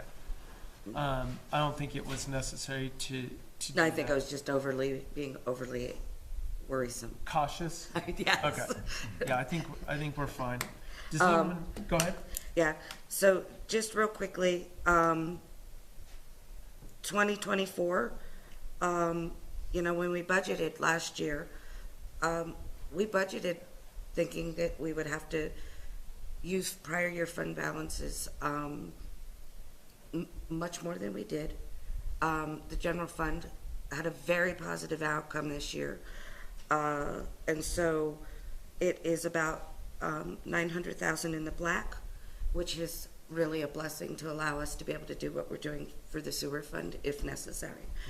The water fund does require about 113,000 prior year fund balance, but that's significantly less than was budgeted for. The wastewater fund, thanks to the Sure Stay Hotel, balanced, Yes. which was not predicted. No. So, yeah. They got in there and they paid their permit, they got their permits early before we changed it on them. Darn it. Anyways, yeah, I'm happy with how things turned out. So is there any other questions or comments on this current budget? Monica, I did have a question about Yes. the Sure Stay project. When we had spoken with Craig, he said that sewer was collected, but not water, is that correct? No, From that wa- project yet? water was collected. Water was collected, okay. Yeah, they're just, I'd have to go and look at the fee schedule to know, but there was a transaction when I did when I updated the budget. Cause I brought in, the typical process is to wait till the end of the month to bring in all the receivables and payables. But when I did the final draft of both of these budgets, I pulled all of those things into the general ledger and did a report through June. Okay. So clearly the stuff after that date, that was No, isn't just in nice there, to know for but the yeah, there future. is, there was, Yes. it was Okay. there. It's done. Perfect. Yeah. Does that answer all your questions? Yes, for that? yes, Okay. yes. Any other discussion? Questions, comments? 2024. All right, all those in favor of ordinance number 2024-05, amended budget for fiscal year 2024 on third reading, say aye. Aye. Aye. Aye. Opposed? None. So ordinance passed on third reading. And then we'll go back to the tabled item, ordinance number 2024-06, budget for fiscal year 2025. We have a motion and it's been seconded. Let's start the discussion on this. Let me pull this up. I will say the treasurer has done an amazing job pulling all this together. And it's, with the conversion going on, she has worked probably 10 times harder than she should have, but thank you for all your hard work on this. As to make everything kind of balance, as we said, we do have prior year fund balance, a miscellaneous income of up to about $1 million to try to make it pencil out, and then it's only a loss of about $77,000 if I'm reading that correct. I'll pull up the actual. Let's see, it's this one. Let's look at all these numbers on here. General fund. Yeah, I changed the ordinance so it doesn't do the math anymore. But I copied Afton's. So, You mean it like it just totaled at the bottom? yeah, on Sharon's, she did the math. I just looked at Afton's and utilized theirs. It was. What do you a mean bit- did the math? So it actually showed what the net amount was at the end. Oh, I After see what you're discussion. saying. Okay. Let's just see here. Total water revenue. Do you recall why the revenue is so much lower? I know you know the answer Where? to this. On Water. water. No, let's see. Look, it's been- Water. Are we off? Water revenue is 7. Okay, maybe I'm mistaken here. Water revenue. Oh, it's quite a bit more on this. Yeah, so general fund revenue is projected to be considerably less than we ended fiscal year 2024. Yes. And that dynamic is, quite frankly, because I utilize the conservative numbers that we receive from the WAMCAT budgeting book that they so generously provide us with all the anticipated revenue that the town will receive in the next fiscal year. They significantly underestimated last fiscal year the sales tax receipts that the town receives. They caution you within that book that you can change their numbers if you so wish, based on your current economic climate, which ours is clearly very positive. Basic sales and use tax exceeded their predictions last the fiscal year we're ending by over $300,000. The local sales and use tax exceeded by about over $100,000. So we also had a huge savings last year in snow removal. But last year there was a direct distribution that far exceeded what we typically get. That is returned to normal, so that we've lost over a couple $100,000 in projected income there. However, those things change. I'm conservative. Yes. I always overestimate what we're gonna spend, and I always try to underestimate what we're gonna get in. Because honestly, I want to have happen what happened this year. We had 3 very positive budgets, results. Honestly, I'm very proud of where we landed. I had some times with that wastewater treatment project that I thought I was gonna have a nervous breakdown worrying about the money. But anyways, it was very positive, and my goal is to make sure that we control it and it doesn't control us this next year. Yes. However, there is those things, those dynamics, and I'm not going to fluff the numbers just because I think it's gonna happen. But I honestly, I think we're gonna see more income than they've projected. And the goal is always to spend less money than we've projected as well.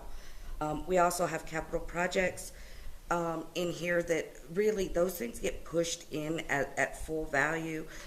Sometimes it depends on timing and how they come out. We have a grant and a transportation study. It's all in this budget, but I really don't think it'll all get done in the next fiscal year. But the conservative thing to do is project all the expense and all the income, and then edit that at the end of next year. So we also are spending. We have a big capital project in this is having an impact on this budget, and that is the Right? no, that's in general fund, is the new piece of equipment. So that also impacts budget, but we're borrowing money. You'll see that in the borrowing side. So Are you talking about underwater? Yeah, no, the loader is in general. Oh, is it general? Yeah, Okay. so there's just, Yes. there's a lot of dynamics. Yeah, the loader Yes. is in there. So, We engaged our departments extensively, and this was new for them. And when we sat down and had all of our budget meetings, we were very honest and transparent with our staff. And we said, we need to know for 2025 what's an emergency. Everything else, if we can responsibly move it to another year or completely knock it off our budget in general, they understood that. And I think we have a much better 5-year plan moving forward because so many projects were getting pushed off. And department heads didn't even have a means to communicate that to the town and to council. So we're also going to be starting the budget process much earlier, so that way it gives our department heads plenty of time to come up with capital projects, re-look at our timelines, and make sure that we are being responsible with all of our spending. But there are always areas of improvement.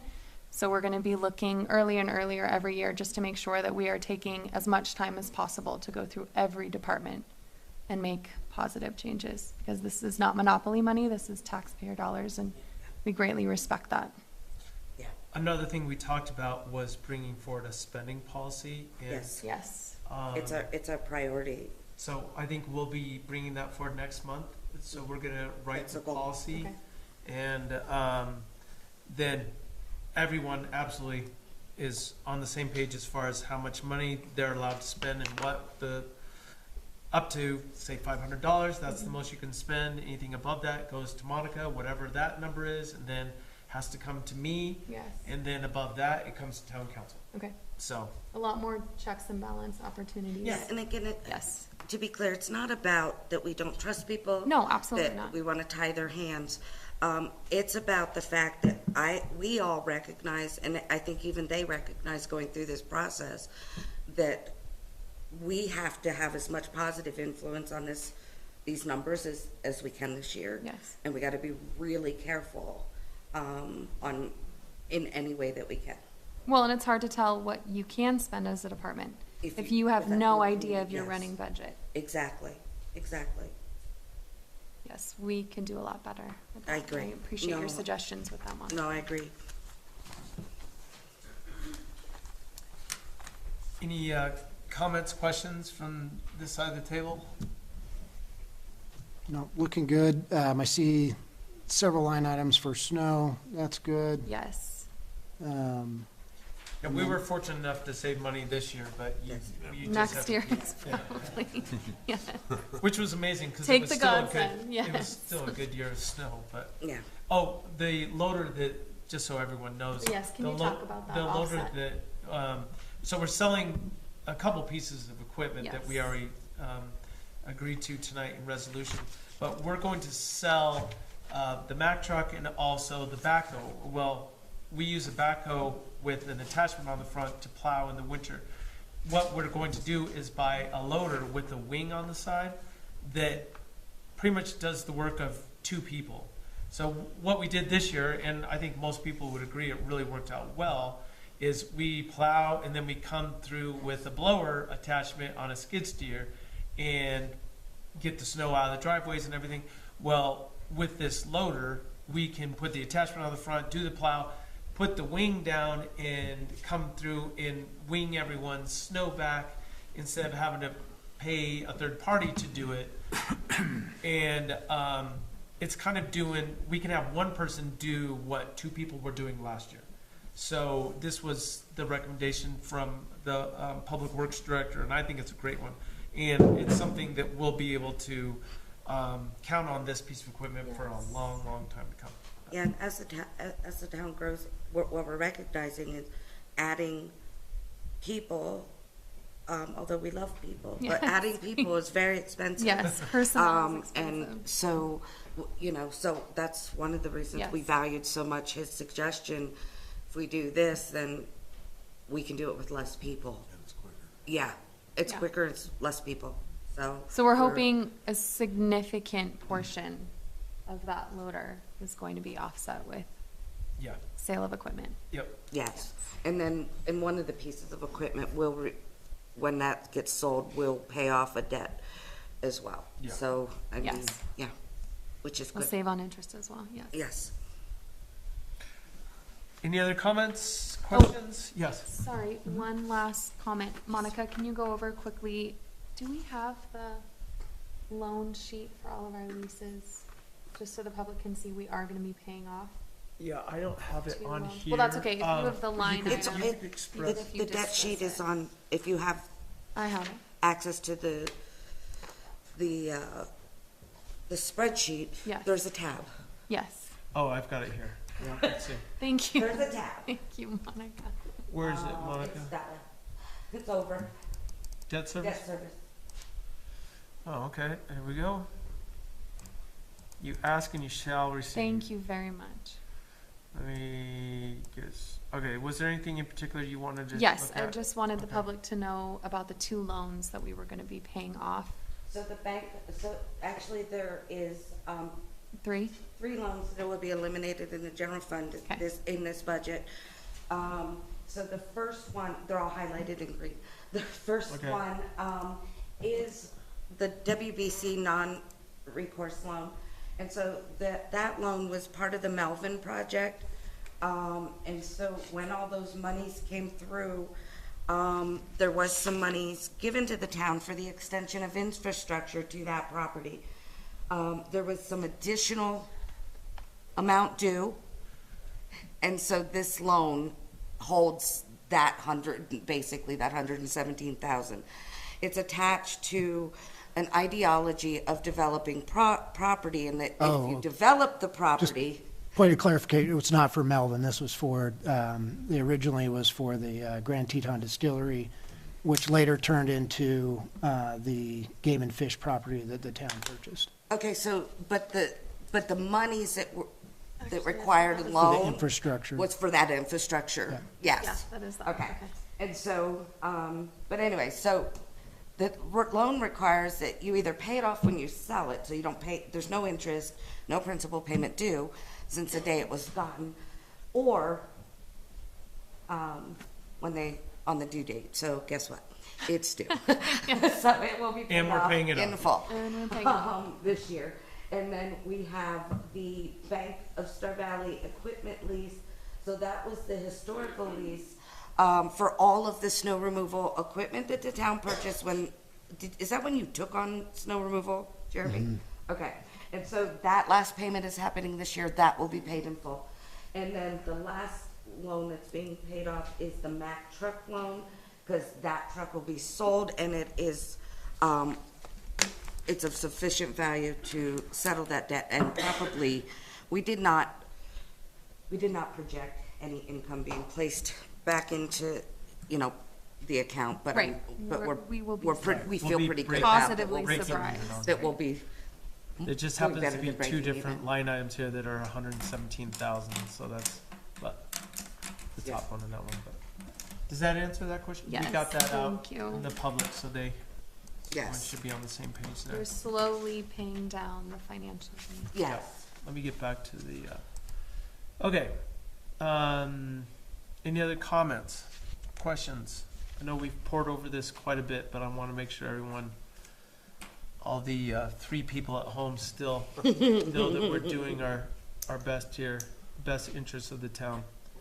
I don't have any other questions. Does anyone else have any other questions up here? Councilwoman Burchard, do you have any questions before we go to a vote? Nope, I don't have any. Okay, thank you.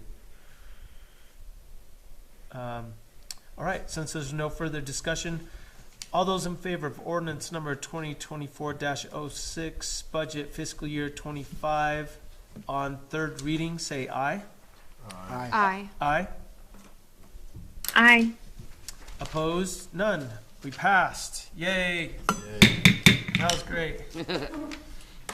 Thank you for all the time and effort you guys put in that, especially you, Monica. No, Appreciate it. I appreciate your support and you guys taking the time to really go through it, and because it's helpful, because when it's one person looking at, sometimes you get into it Yes. and you just get hyper focused on it.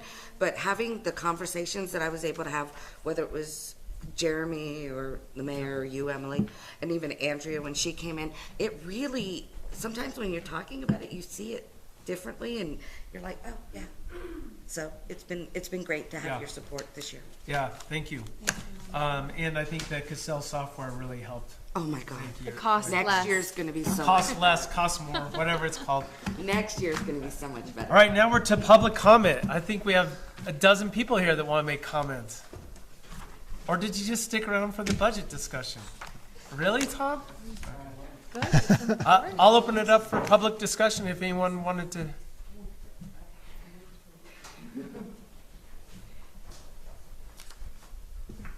Is it still on? Yeah. Okay. All right, I have just a few things. So I think the first thing is we wanted to talk about the extended stay hotel and just some issues we're having with it. And this isn't like a complaining session, more of like a problem solving as we move forward, because it's going to be, built, it's going to go on for a while. So just give you a couple of ideas or a couple of examples of what's going on. They blocked off the road several times when they're delivering the modulars, which we know they need to deliver the modulars, but they're doing so in a way that's unnecessary. It's a 2-lane road and they're blocking off all, both lanes. Right. Sometimes they're just blocking them off with the lead cars. Like they had four trucks that were, the cars that go in front of a large load. They were just hanging out smoking cigarettes with their 4 cars blocked across the road. And my daughter was driving, and I went up and asked if they could move. They said, oh, and then the semi was there also. They just honk at the semi, he'll get out of your way, One night when it was late, when they blocked off the road, and I said, you guys can't just block access to the neighborhood. And they said they had a permit from the town to block the road, which I'm pretty sure wasn't true. Did you get any names? Sorry. No, I didn't. It's That's the Idaho. Use permit that we've been talking Yeah, the special use permit. They are working till 10, 11 o'clock at night with lights on. I don't know if there's a town ordinance on time. What time is that? It's 10? That is that was late. 9 For quiet hours?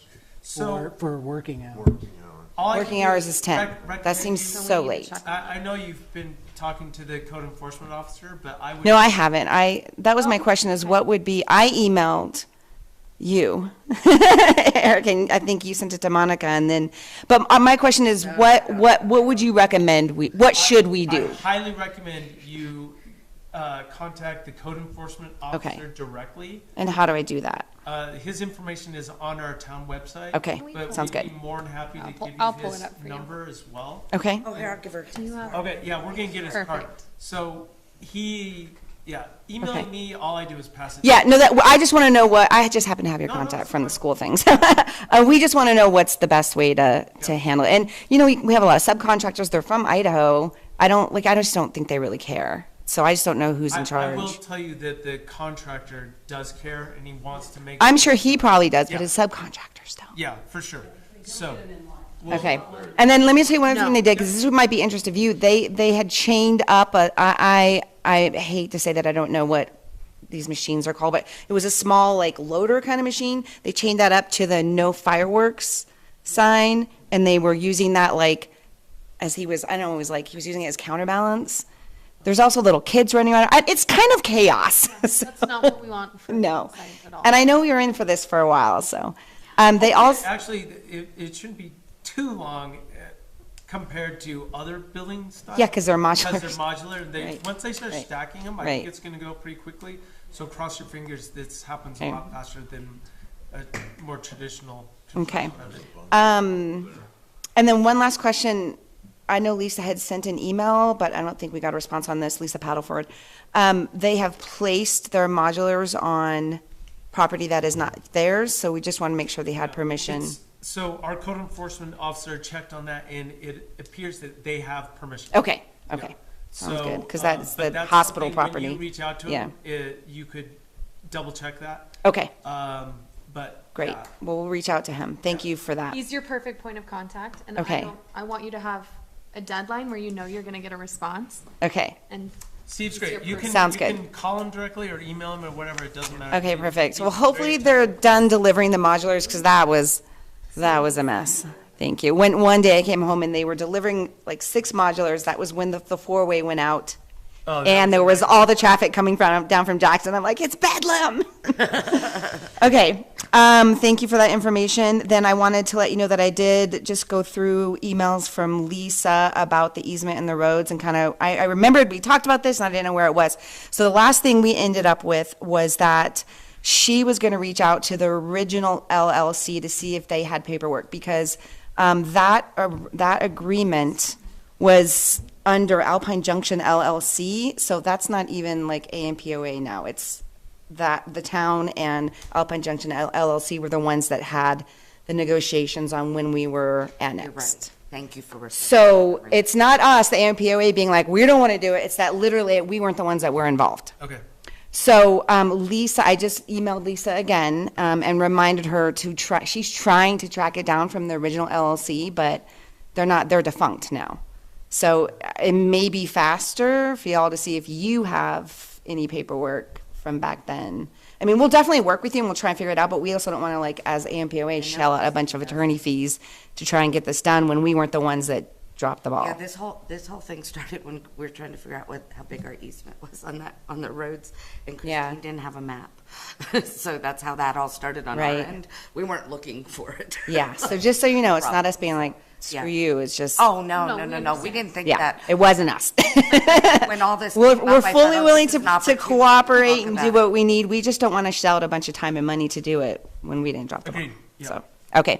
We'll do some more searching around on our side and see. And I did follow up with Lisa and ask her to try, she has the name of a person, and I just think that maybe it slipped her mind Yeah, or that would be something. great. Thank you. Okay, and then the last thing I wanted to say was that I know that the board and the ARC really appreciates what Dan said about if you all can, traditionally, what we've done is that you all typically don't give a permit for building in Alpine Meadows if the ARC has not given approval yet. If that's not what's going to happen, it's going to cause a lot of issues for us. I mean, we're only 25% built out. Things are happening super fast. Our ARC is just 3 people. They have full-time jobs, and they spend a lot of time on these approvals.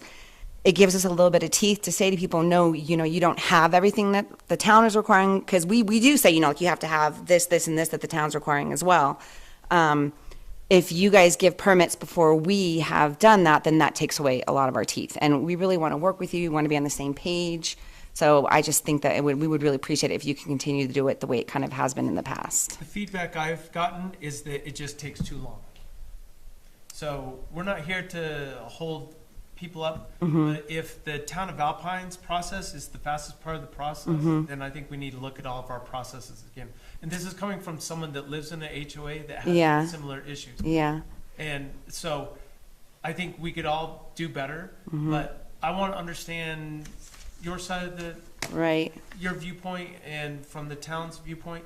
I just don't want to get in a situation where people are complaining that, I can't move this project along because of this, this, and this.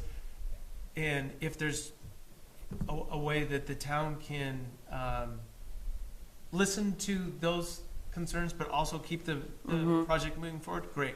I also think a lot of the onus is on the person that's applying.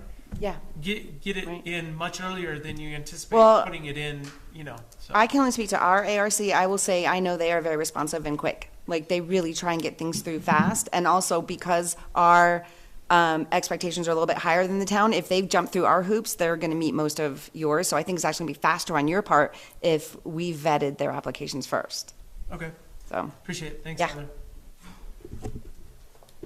More public comment?